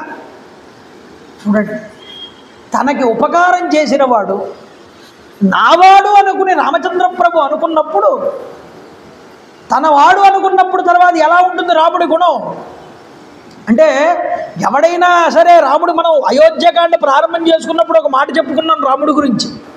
ఏమన్నాం? కదంచిత్ ఉపకారేణ కృతేన ఏకేన తుష్యతి అస్మరతి అపకారాణం శతమపి ఆత్మవత్తయ. ఎవడైనా 100 అపకారాలు చేసిన వాటిని గుర్తు తెచ్చుకోరు రామచంద్ర ప్రభు. ఒక్క ఉపకారం చేస్తే 100 సార్లు తలుచుకుంటాడట రోజులో. అలాంటిది ఇంత ఉపకారం చేసినటువంటి జటాయువుని చూసి కళ్ళంపట బడబడ నీళ్లు పెట్టుకున్నాడు. ఈ దుఃఖం సీత ఎడబాటు కల్లా ఎక్కువ అనిపించింది. అందుకనే వృషం భవతి దుఃఖిత ఉత్సవేషు సర్వేషు పితేవ పరితుష్యతి అంట. దుఃఖంలో ఉన్నప్పుడు తన ప్రజలు వాళ్ళ దుఃఖాన్ని తన దుఃఖం అనుకుని ఏడుస్తాట రామచంద్ర ప్రభు. ఎదటివారు ఆనందంగా ఉంటే, పండగ వాతావరణంలో ఉంటే, శుభకార్యక్రమం ఏదైనా జరిగితే వాళ్ళ ఇంట్లో తన ఇంట్లో శుభకార్యం జరుగుతుందన్నంత ఆనందపడతాట రామచంద్ర. కాబట్టి జటాయు విషయంలో అది స్పష్టంగా కనిపిస్తోందండి రాముళ్ళు. అంటాడు, తర్వాత మాట అంటాడు, సత్పురుషుడిగా వాసిగాంచిన మన తండ్రి అయిన దశరథ మహారాజు గారి వలె ఈ గృధ్రరాజు అయినటువంటి జటాయువు కూడా నాకు పూజనీయుడు, మాన్యుడు. ఓ సౌమిత్రి, వెంటనే కొన్ని కట్టెలు తీసుకుని రావయ్యా, వాటిని మదించి అగ్నిని ఏర్పాటు చేయమన్నాడు. చూడండి, ఏమంటే మనకి ఎలాంటి సందేహాలు కలుగుతాయంటే, కట్టెలు తెచ్చాడు ఎలా వెలిగించాడంటే అప్పట్లో అగ్గిపెట్టుందా అని అడుగుతారు. అది కాదు కావాల్సింది, ఎక్కడ సందర్భాన్ని అర్థం చేసుకోవాలి. ఆయన అంటున్నాడు, మదించు, కొమ్మలను మదించి ఆ అగ్నిని పుట్టించి చితిపేర్చవయ్యా. దుష్ట రావణుడి చేత నిహతుడైనటువంటి ఈ పక్షిరాజు కళేబరాన్ని చితిపై చేర్చి అంత్యక్రియల్ని చేయాలి అని చెప్పాడు. వివిధ యజ్ఞాలతో నిత్యం దీక్షతో ఆచరించేటటువంటి గృహస్థులకి, తపస్శీలులైన వానప్రస్థులకి గార్హపత్యాగ్ని, దక్షిణాగ్ని, ఆవహనీయాగ్ని అనే 3 అగ్నులను నిరంతరం హోమకార్యాలు నిర్వహించేటటువంటి సత్పురుషులకి పంట పొలాల్ని దానం చేసిన వాళ్ళకి, జితేంద్రులైనటువంటి వాళ్ళకి, నిష్ఠాపరులకి ఏ ఏ లోకాలైతే సంప్రాప్తమవుతాయో అలాంటి సాధు పురుషులకి, తపోధనులకు వచ్చిన లోకాలన్నీ కూడా ఈ జటాయువు పొందుగాక అన్నాడు రామచంద్ర ప్రభు వెంటనే. ఇప్పుడే అభయమిస్తున్నాను, ఓ జటాయువు, నువ్వు విష్ణు సాయుధ్యాన్ని పొందు, నువ్వు ఏ లోకాన్ని పొందాలనుకుంటే ఆ లోకాన్ని పొందమన్నాడు. ఏమండి, రాముడు ఆత్మానం మానుషం మన్యే రామన్ దశరథాత్మజం, నేను దశరథుడిని కొడుకునరా, నేను మానవుడిని అంటున్నాడు అంటారు మీరు ఒక పక్కన. మరి మోక్షాన్ని ఇవ్వగలిగే అంత శక్తి మానవుడికి ఎలా వస్తుందండి? మానవుడు ఇవ్వగలడా? ఏమండి, నేను చనిపోయిన తర్వాత మీరు నాకు మోక్షాన్ని ఇప్పించండి అని మీరు నా దగ్గరకు వచ్చారనుకోండి, నేను ఎలా ఇప్పించగలను? నా దగ్గర ఆ శక్తి లేదు. మానవుడు మోక్షాన్ని ఇవ్వలేడు. ఎవడివ్వగలడు మోక్షాన్ని? వాడికి వాడుగా జ్ఞానాన్ని పొందాలి, లేదా భగవంతుడి అనుగ్రహం ఉండాలి. ఈ రెండింటిలో ఏదో ఒకటి ఉంటే కానీ మోక్షం రాదు. మరి రాముడు మానవ మాత్రుడని మనం కనుక అనుకుంటే, మీరు మానవుడు ఏ పనులు చేశాడో రాముడు అవే పనులు చేశాడు అన్నారు కదా, మరి ఒక మానవుడు స్వర్గాన్ని ఇవ్వగలడా, మోక్షాన్ని ఇవ్వగలడా? మోక్షాన్ని ఇవ్వగలడు ఎవరు? రాముడు కాదు, మానవుడు. ఇది గుర్తుపెట్టుకోండి. మానవుడు తలుచుకుంటేనండి ఎవరికైనా మోక్షాన్ని ఇప్పించగలడు. ఎలాగా? దశరథుడు చెప్పాడు అయోధ్యకాండలో, కైకని బతిమాలుతూ సత్యేన లోకాంజయతి, తన మాట చేత, తన వాక్కు చేత అన్ని లోకాలని గెలుచుకున్నాడు రాముడు.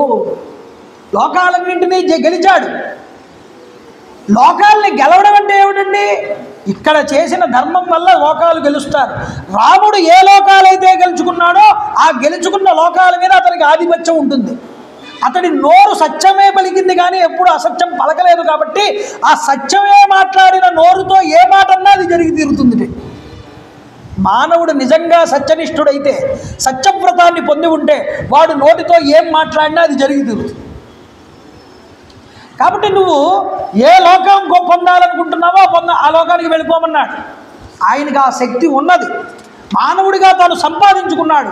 ఆ ధర్మాన్ని ఆచరించి, ధర్మాన్ని పట్టుకున్నవాడికి ఆ శక్తి వస్తుందండి. ధర్మాన్ని పట్టుకున్నవాడికి పంచభూతాలు సహకారం చేస్తాయి వెనకాల ఉండి. ఎవడో మనకి సహకారం చేయక్కర్లేదు. నువ్వు ధర్మంతో ఉండు, భగవంతుడే ఏదో రకంగా నిన్ను రక్షిస్తూ ఉంటాడు ఎప్పుడూ కూడా. పాండవుల్ని రక్షించుకోలేదా? ధర్మం ఉంది కాబట్టి. మిగతా మేనత్త కుమారులందరినీ తానే చెప్పాడు. కానీ ఒక్క మేనత్త కుమారుల మీదే పక్షపాతం ఎందుకండి కాపాడుకోవాల్సింది? ఇక్కడ చుట్టరికం కాదయ్యా భగవంతుడికి కావాల్సింది. ఇక్కడ భగవంతుడికి కావాల్సింది ధర్మం. ఆ ధర్మంతో ఉన్నవాడు, సాధుజీవుల యందు కరుణతో దయతో ఉన్నవాడు, ఎదుటివాడి దుఃఖాన్ని చూసి బాధపడేవాడిని చూసి పంచభూతాలు ఆనందిస్తాయి, వాడిని రక్షించుకుంటాయి వెనకాల నిలబడి పంచభూతాలు కూడా. వాడు దుష్టుడైతే పంచభూతాలే వాడిని నాశనం చేస్తాయి. ఇది గుర్తుపెట్టుకోండి. కాబట్టి రాముడు తన మాట చేత, వాక్కు చేత ఆ యొక్క జటాయువుకి ఉన్నతమైనటువంటి లోకాలన్నింటినీ ప్రసాదింపజేశాడు. ఎంత గొప్పదైనటువంటి అనుగ్రహమో చూడండి జటాయువుకి నిజానికి. కాబట్టి రాముడు లక్ష్మణుడితో అంటున్నాడు, నాయన లక్ష్మణ, ఇలా పలికిన తర్వాత అగ్ని సంస్కారాలన్నీ చేశాట జటాయువుకి. చేసి ఆత్మబంధు, మన చుట్టరికం, మన రక్త సంబంధం ఉన్నవాళ్ళని మనం ఎంత గొప్పగా సాగనంపుతాం. అంత్యేష్టి సంస్కారం చేసి అంత గొప్పగా జటాయువుని సాగనంపి చాలా దుఃఖించాటండి రామచంద్రప్రభు. అర్థమవుతుందా? ఏమండి, భరతుడు వచ్చినప్పుడు భరతుడిని తలుచుకుని బాధపడ్డాడు. ఏమండి, సీతాదేవి కనిపించకపోతే మానవుడిలాగా ఏడ్చాడు. గృధ్రరాజైన జటాయువు చనిపోయినప్పుడు ఇలాగే ఏడ్చాడు. ఏమిటండి, భగవంతుడై ఉండి రామచంద్రప్రభు ఇలా ఏడవచ్చా అంటే, ఇక్కడ లీలా మానుషావతారమయ్యా రాముడు మానవుడిలాగానే ప్రవర్తిస్తున్నాడు. ఎదుటివాడి కష్టాన్ని తన కష్టంగా భావన చేసి ఆయన బాధపడ్డాడు. అందుకునే బాధపడతాట. భగవంతుడికి కూడా బాధ వస్తుంది తన భక్తులు కనుక ఇబ్బంది పడితే. ఒక దైవీపరంగా కూడా చూసిన బాధ లేనివాడు బాధ పొందాడు అంటే ఎలాగా ఇక్కడ తాను మనిషిని అని చూపించడానికి ముఖ్యంగా బాధపడి లక్ష్మణుడితో కలిసి వనంలోకి వెళ్ళి కందమూల ఫలాలన్నీ తీసుకొచ్చాట.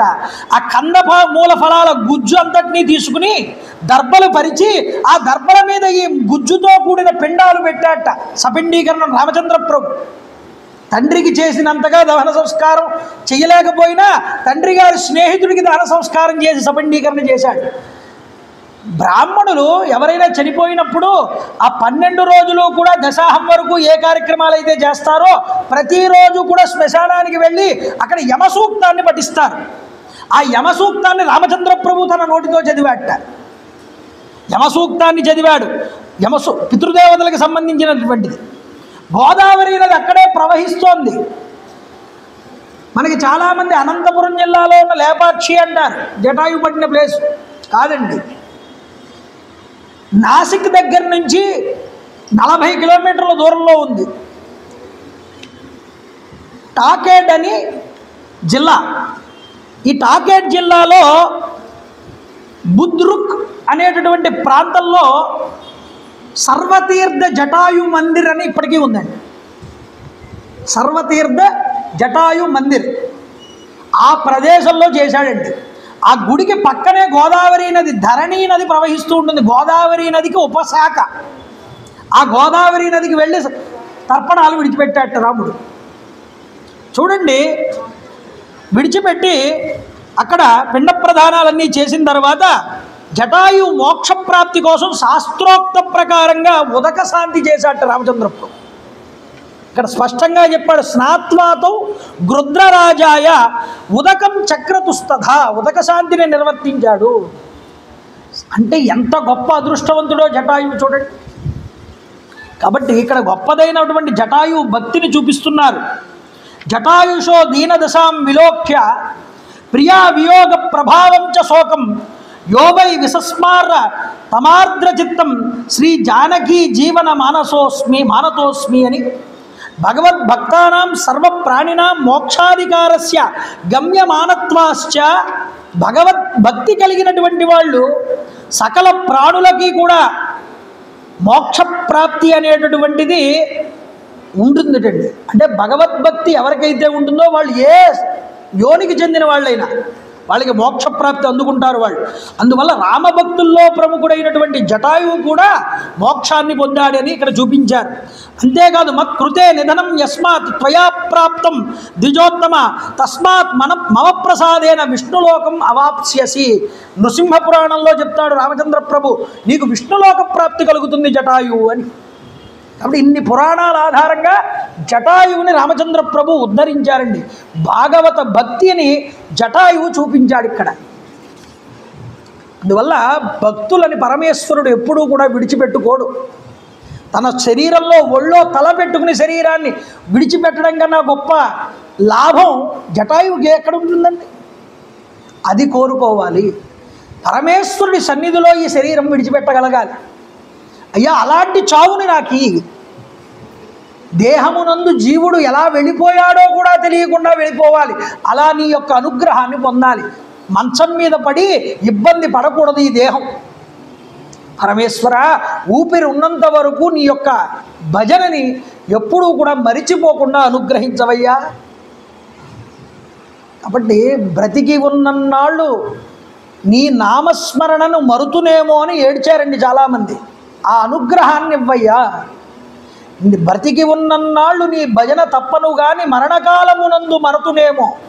ఆవేళ యమదూతల ఆగ్రహమున వచ్చి ప్రాణముల్ పెకలించి పట్టునప్పుడు కంఠ ఉద్భవమందు కప్పగాశ్రమ చేత తలపునో నీ నామము తలపలేనో. 1,000,000 మంది వైద్యులు కూడి వచ్చినా గాని మరణమయ్యడి వ్యాధి మాన్పలేరు. భూషణ వికాస శ్రీధర్మపుర నివాస దుష్ట సంహార నరసింహ దురిత దూర అంటాడు నరసింహ శతక కర్త. 1,000,000 మంది వైద్యులు వచ్చినా సరే నీ ప్రాణాన్ని ఎవరూ కూడా కాపాడలేరయ్యా. అలా కాపాడాలనుకుంటే ఎన్నో కోట్లు ఉన్న వాళ్ళు వాళ్ళ ప్రాణాలను కాపాడుకోవచ్చుగా. కానీ ఆ మరణం అనేటువంటిది ఎవరికైనా సహజమే. ఆ మరణ సమయంలో ఇంతకాలం నిన్ను భావన చేసి రామ శ్రీరామ రామ జయ రామ జయ జయ జయ రామ అంటూ మా గురువు గారు రోజు ప్రవచనం చెప్పేటప్పుడు చెప్పించేవారు. అలా చెప్పించినంతకాలం చెప్పాం, కానీ ఈ మరణ సమయంలో ఒకవేళ మర్చిపోతానేమో స్వామి, ఆ సమయంలో కూడా నాకు ఆ నామాన్ని గుర్తు చేసేలా అనుగ్రహించు. ఇది కోరుకోవాలి. నీకు లభించేది చిట్ట చివరికి ఏమిటంటే ఇప్పటి నుంచి అభ్యాసం మొదలు పెడితే కానీ ఆ సమయానికి దాన్ని నువ్వు అందుకోలేవయ్యా.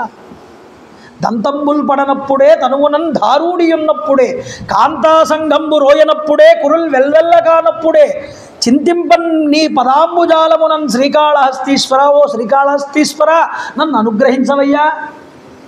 ఒంటిలో ఓపికన్నప్పుడే నీ వైపు తిప్పు నన్ను. ఇలాగ దహన సంస్కారాలు చేసి తర్పణాదులు ఇచ్చి ముందరికి పయనమయ్యారట దక్షిణ దిక్కుకి రామచంద్ర ప్రభు లక్ష్మణస్వామి. వెళ్తే దండకారణ్యాన్ని దాటి క్రౌంచారణ్యంలోకి వెళ్ళారు. క్రౌంచారణ్యంలోకి వెళ్తే అక్కడ ఎన్నో పర్వతాలు శిఖరాలు దాటుకుంటూ ముందరికి వెళ్తూ ఉంటే 3 క్రోసుల దూరం క్రౌంచారణ్యంలో నడిచారటండి. నడిచిన తరువాత సోదరులు ఇద్దరూ కూడా క్రౌంచారణ్యాన్ని దాటి 3 క్రోసుల దూరం మళ్ళీ కాస్త ముందరికి వెళ్ళారు. ఈ ప్రాంతం ఎక్కడ అంటే మతంగ మహర్షి యొక్క ఆశ్రమానికి దండకారణ్యానికి మధ్యలో ఉన్నటువంటి ప్రాంతం. అందువల్ల కర్ణాటక మహారాష్ట్ర బోర్డర్ అని చెప్పుకోవచ్చు మనం. అక్కడికి వచ్చారు. అక్కడికి వచ్చిన తర్వాత ఒక గుహలో నుంచి ఒక రాక్షస స్త్రీ బయటకు వచ్చింది. బయటకు వచ్చి లక్ష్మణుడి దగ్గరికి వచ్చి లక్ష్మణుడు చేయి పట్టుకుంది. పట్టుకుని ఓ యువపురుషుడా, మన ఇద్దరము కూడా కలిసి హాయిగా ఈ నదీ తీరాల యందు పర్వత శిఖరాల యందు హాయిగా విహరిద్దాం. నిన్ను చూడగానే నేను నిన్ను మోహించాను, రా మన ఇద్దరం కలిసి వెళ్ళిపోదామన్నది. అసలే చాలా కోపంలో ఉన్నాడు లక్ష్మణుడు, చాలా బాధలో ఉన్నాడు. ఇలాంటి సమయంలో ఇదెవత్తిరా బాబు అనుకుని వెంటనే కోపం వచ్చి అన్నగారి వైపు చూశాడు. ఆయన కనుసైగ చేశాడు. వెంటనే బాణం తీసి చేతిలోకి బాణం తీసుకుని దాని ముక్కు చెవులు వక్షస్థలాలు కూడా కోసేశాడు. కోసేస్తే అది లబోదిబోమంటూ అక్కడి నుంచి పరిగెత్తుకుంటూ పోయింది. కొంత దూరం ఇలా నడుచుకుంటూ వెళ్తూ ఉంటే ఒక వికృతమైనటువంటి శబ్దం ఒకటి వినిపించింది. ఏమిటి శబ్దం అనుకుని ఆ శబ్దం వచ్చిన వైపు నడుచుకుంటూ వెళ్ళారు. వెళ్తే ఒక వికృతమైనటువంటి పర్వతాకారంతో ఉన్నటువంటి ఒక ఆకారం ఉన్నది. ఆ ఆకారానికి తల లేదు, కాళ్ళు లేవు, ఒకే కన్ను ఉందిట. అది కూడా ఈ వక్షస్థలానికి మధ్యలో ఉందిట. నోరు కూడా నాభి దగ్గర ఉన్నదిట. తల లేదు, కానీ దాని చేతులు మాత్రం చాలా పొడవుగా ఉన్నాయిట. వీడి పేరు కబంధుడు అనేటటువంటి రాక్షసుడు. వీడు కబంధము అంటే ఓన్లీ మొండం, వాడికి ఇంకా తల ఉండదు, ఈ కాళ్ళు లేవు. వాడు వెంటనే వాడి 2 చేతులతోనూ రాముణ్ణి లక్ష్మణుని చేత్తో పట్టుకున్నాడు. దగ్గరికి లాక్కుంటున్నాడు వేగంగా. రాముడు అన్నట్ట, చూసావా మనకి ఒక కష్టం అనుకుంటే ఒక కష్టం నుంచి ఇంకో కష్టం ఎలా వస్తుందో లక్ష్మణ.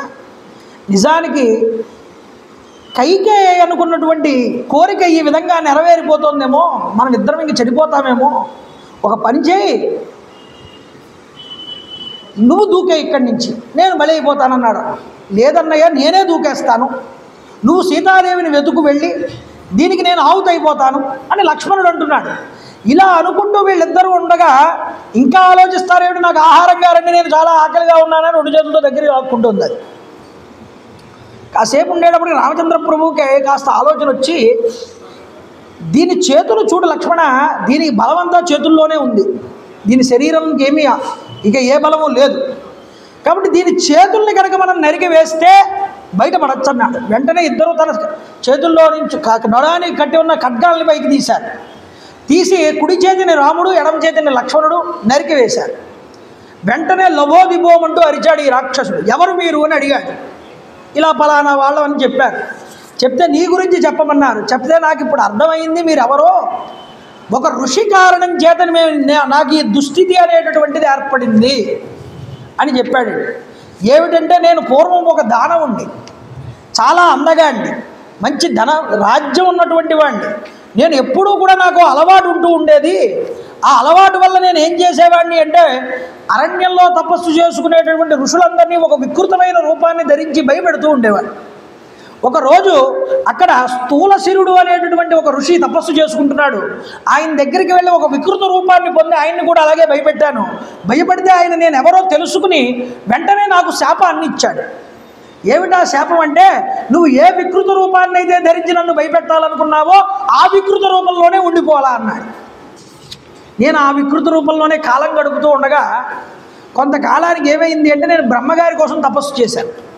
బ్రహ్మగారి కోసం తపస్సు చేశాను కానీ వికృత రూపాన్ని పోగొట్టుకోవాలని నేను అడగలేదు బ్రహ్మగారిని. కానీ బ్రహ్మగారు మెచ్చి నాకు వరం ఇచ్చారు. నాకు ఎవరి అస్త్రాలతోనూ శస్త్రాలతోనూ నేను చావకుండా నాకు వరం ఇమ్మని కోరుకున్నాను. మందబుద్ధి వల్ల కోరుకుంటే బ్రహ్మగారు తదాస్తన్నాడు. ఒకసారి దేవేంద్రుడి మీదకి వెళ్ళాను నేను యుద్ధానికి. వెళ్తే దేవేంద్రుడు తన వజ్రాయుధంతో కొట్టాడు. కొట్టినప్పుడు ఆ వజ్రాయుధం దెబ్బకి నేను ఏ అస్త్రాలకి చావను కదూ. చావకపోవడం వల్ల ఏమైందంటే వజ్రాయుధం తగిలి నా తల నా మొండల్లోకి వెళ్ళిపోయింది. నా 2 కాళ్ళు కూడా నా యొక్క మొండల్లోకి వెళ్ళిపోయాయి. ఒక గుండ్రటి ఆకారంగా మాత్రమే మిగిలాను. వెళ్ళిపోతున్నాడు దేవేంద్రుడు నన్ను చంపకుండా. అదేంటి నువ్వు నన్ను చంపే ఇలా ఉంటే నేను ఎలా బ్రతకగలను? ఇలాంటి చావు కన్నా నాకు నువ్వు చంపేయడమే ఉత్తమం అని అడిగితే, ఇది బ్రహ్మగారి వరం, నేను నిన్ను చంపడానికి లేదు, ఏ అస్త్రము కూడా నువ్వు ఏ అస్త్రంతో నువ్వు చావవు, కాబట్టి నేను నిన్నేం చేయలేనన్నాడు. ఇప్పుడు ఒక పని చేయి, ఓ సహాయం చేయి నాకు అన్నాడు. దేవేంద్రుని అడిగాను నేను. అప్పుడు అడిగితే ఏమంటాడు, ఏం చేయమంటావంటే, నాకు తినడానికి ఒక నోరు, చూడడానికి ఒక కన్ను ఇవ్వయ్యా అని అడిగాను. అప్పుడు ఆ తినడానికి నోరు నా ఉదరమునందే పెట్టాడు దేవేంద్రుడు. చూడడానికి ఒకటే కన్ను ఇచ్చాడు. ఈ కన్నుతో ఎంత దూరంలో ఉన్న వస్తువైనా నాకు కనిపిస్తుంది. మరి నేను ఆహారం సంపాదించుకోవాలంటే కదలాలి కదా, నేను ఎలా కదలగలను అని అడిగితే, నా యొక్క చేతులు యోజన పర్యంతము విస్తరించే విధంగా అనుగ్రహించాడు. అంటే ఇక్కడ కూర్చుని 12 కిలోమీటర్ల దూరంలో ఉన్న ఏనుగుని ఇలా పట్టుకుని లాగేసుకుంటాడు దగ్గరికి. అలాంటి రాక్షసుడు వీడు. కాబట్టి నాకు చేతులే బలం, ఈ చేతులతో వెళ్తాను. నేను స్థూలశిరుడిని అడిగాను, అయ్యా ఈ శాప విముక్తి ఎప్పుడు కలుగుతుంది అని. దశరథ కుమారుడైనటువంటి రామలక్ష్మణులు వస్తారు, వాళ్ళ చేతిలో నీ చేతులు 2 ఖండించబడతాయి, అప్పుడు నీకు శాప విముక్తి. దేవేంద్రుడు కూడా అదే చెప్పి వెళ్ళాడయ్యా. కాబట్టి నాకు ఈ శరీరం అనేటటువంటిది ఇంకా ఉండడం ఇష్టం లేదు. మీరు నన్ను గొయ్య తీసి చితిపేర్చి అందులో నన్ను పాడేస్తే నేను కృతకృత్యుణ్ణి అవుతాను. సరే తప్పకుండా చేస్తాం. నా భార్య అయినటువంటి సీతనే ఎవరో అపహరించుకు తీసుకువెళ్ళాడు రావణాసురుడు, వాడి జాడ గురించి నాకు చెప్తావా అని రాముడు అడిగాడు. అడిగితే వెంటనే ఈ కదంబుడు అన్నాడు, అయ్యా ఈ కవందుడు అంటున్నాడు, నాకు పూర్వజన్మ వాసన కానీ జ్ఞానం కానీ లేవు ఈ శరీరంతో ఉండడం వల్ల. దీన్ని కనుక కాల్చేస్తే నా దివ్య శరీరం వస్తుంది, అప్పుడు నేను మీకు సహాయం చేయగలను అన్నాడు. సరే లక్ష్మణుడు చితిగా పెట్టాడు, అందులోకి కళేబరాన్ని తోశారు. వాడు మరణించి కాలిపోయి అందులో నుంచి ఒక నూతన వస్త్రాలు ధరించి హంసలు లాగుతున్నటువంటి రథం మీద కూర్చుని పైకి వచ్చాట. నేను ఒక దివ్యమైనటువంటి దానవుణ్ణి, నా రూపం నాకు తిరిగి వచ్చింది, మిమ్మల్ని నేను అనుగ్రహిస్తున్నాను. రామ, నేను నీకు ఒకే ఒక సహాయం చేయగలను నా బుద్ధికి తోచినట్లుగా. ఏమిటి అంటే, లోకంలో షడ్యుక్తాయో లోకే యభి సర్వం విమృశ్యతే పరిమృష్టో దశాంతేన దశభాగేన సేవ్యతే. ఓ ప్రభు, లోకంలో సంధి, విగ్రహము, యానము, ఆసనము, ద్వైధీభావము, సమాశ్రయము అనే 6 ఉపాయాలు ఉంటాయి రాజులకి. ఈ 6 ఉపాయాలని పాటించాలి. ఎలాగట, శత్రువుతో ఒడంబడిక చేసుకోవడం సంధి, రిపు విరోధం అనేటటువంటిది విగ్రహం, అంటే రాజుతో కనుక విరోధం పెట్టుకోవడం విగ్రహం అంటారు. శత్రువు మీదకి దండెత్తి వెళ్ళడం ఉన్నదే ఇది యానం. అలాగే అనుకూలమైనటువంటి కాలం కోసం ఎదురు చూస్తూ ఉంటామే, ఇది ఆసనం అన్నారు. బలహీనుల్ని బలవంతుల్ని 2 విధాలైనటువంటి శత్రువులతోనూ మాటలతో మంచిగా వాళ్ళతో మాటలు కలిపి వాళ్ళని మనవాళ్ళని చేసుకోవడం ఉన్నదే ఇది ద్వైధీభావము. క్షత్రియులు ఈ పద్ధతుల్ని అవలంబించాలి. రామ, నువ్వు ఉన్నటువంటి ఈ పరిస్థితుల్లో ఇప్పుడు నీకు మంచి స్నేహం అనేటటువంటిది ఉండాలి, లేకపోతే నీ కార్యమునందు నువ్వు సఫలీకృతుడివి కాలేవు. రాక్షసుడు ఎక్కడ ఉన్నాడని తెలుసుకున్నా ముందు అతని దాకా వెళ్ళాలి అంటే నీకంటూ ఓ బలగం కావాలిగా. కాబట్టి నీకంటూ ఒక స్నేహం కావాలి. అలాంటి నీతో సరి అయినటువంటి మిత్రత్వాన్ని పొందగలిగినటువంటి వాడు, నీ కార్యాన్ని నెరవేర్చగలిగినటువంటి వాడు సుగ్రీవుడు.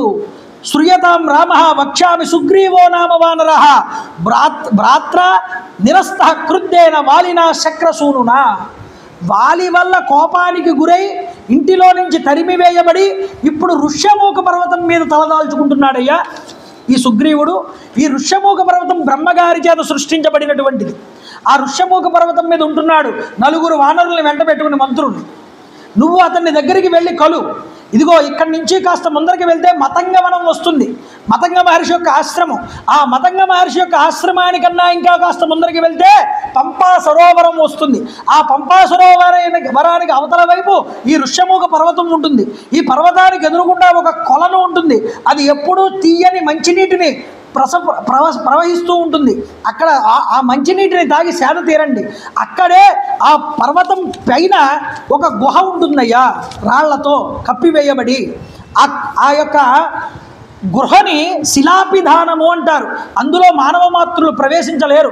నిజానికి ఈ ఋష్యమూక పర్వతం మీద కనుక ఎవరైనా నిద్ర చేస్తే ఆ నిద్రలో వాళ్ళకి ఏదైనా ఒక కల వస్తే ఆ కల తప్పకుండా జరిగి తీరుతుంది. ఆ కళలో వాడికి ధనం కనిపిస్తే ఆ ధనం ఎంత కనిపించిందో అంత ధనం కూడా వాడికి జీవితంలో లభిస్తుంది. అంత గొప్పది ఋష్యమూక పర్వతం.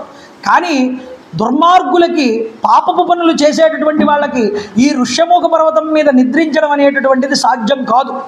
ఈ శిలాపిధానమునందు ఉన్నాడు సుగ్రీవుడు. ఈ సుగ్రీవుడిని వెళ్ళి నువ్వు కలుసుకుంటే నీకు తప్పకుండా అతడు ఉపయుక్తుడు అవుతాడు. నువ్వు అతనికి సహాయం చేసినా చెయ్యకపోయినా అతడు నీకు సహాయం చేయగలడయ్యా. కాబట్టి తప్పకుండా నువ్వు ఆ పంపా సరోవరం తీరం దగ్గరికి వెళ్ళవలసింది. హంపి అంటారు ఇప్పుడు మనకి కర్ణాటకలో. ఆ హంపి క్షేత్రం దగ్గరికి వెళ్ళారు రామచంద్ర ప్రభు లక్ష్మణస్వామి కలిసి. అక్కడే ఉంది మతంగ వనం, అక్కడే ఉంది పంపా సరోవరం. ఆ పంపా సరోవరానికి అవతల వైపే ఉన్నది ఆ గొప్పదైనటువంటి ఋష్యమూక పర్వతం. ఆ పంపా సరోవరానికి పక్కగానే ఈ తుంగభద్ర అనేది ప్రవహిస్తూ ఉంటుంది.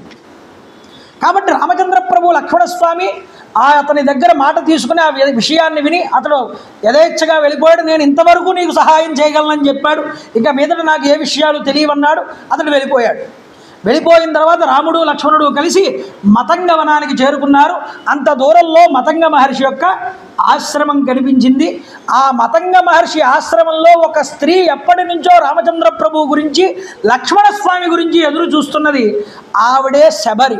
ఆ శబరి యొక్క భక్తి ఏమిటో, ఆవిడ గొప్పతనం ఏమిటో రేపన్నటి రోజున ఒక్కసారి ఆవిడని తలుచుకుని మనం కిష్కింధకాండలోకి అడుగు పెడదాం.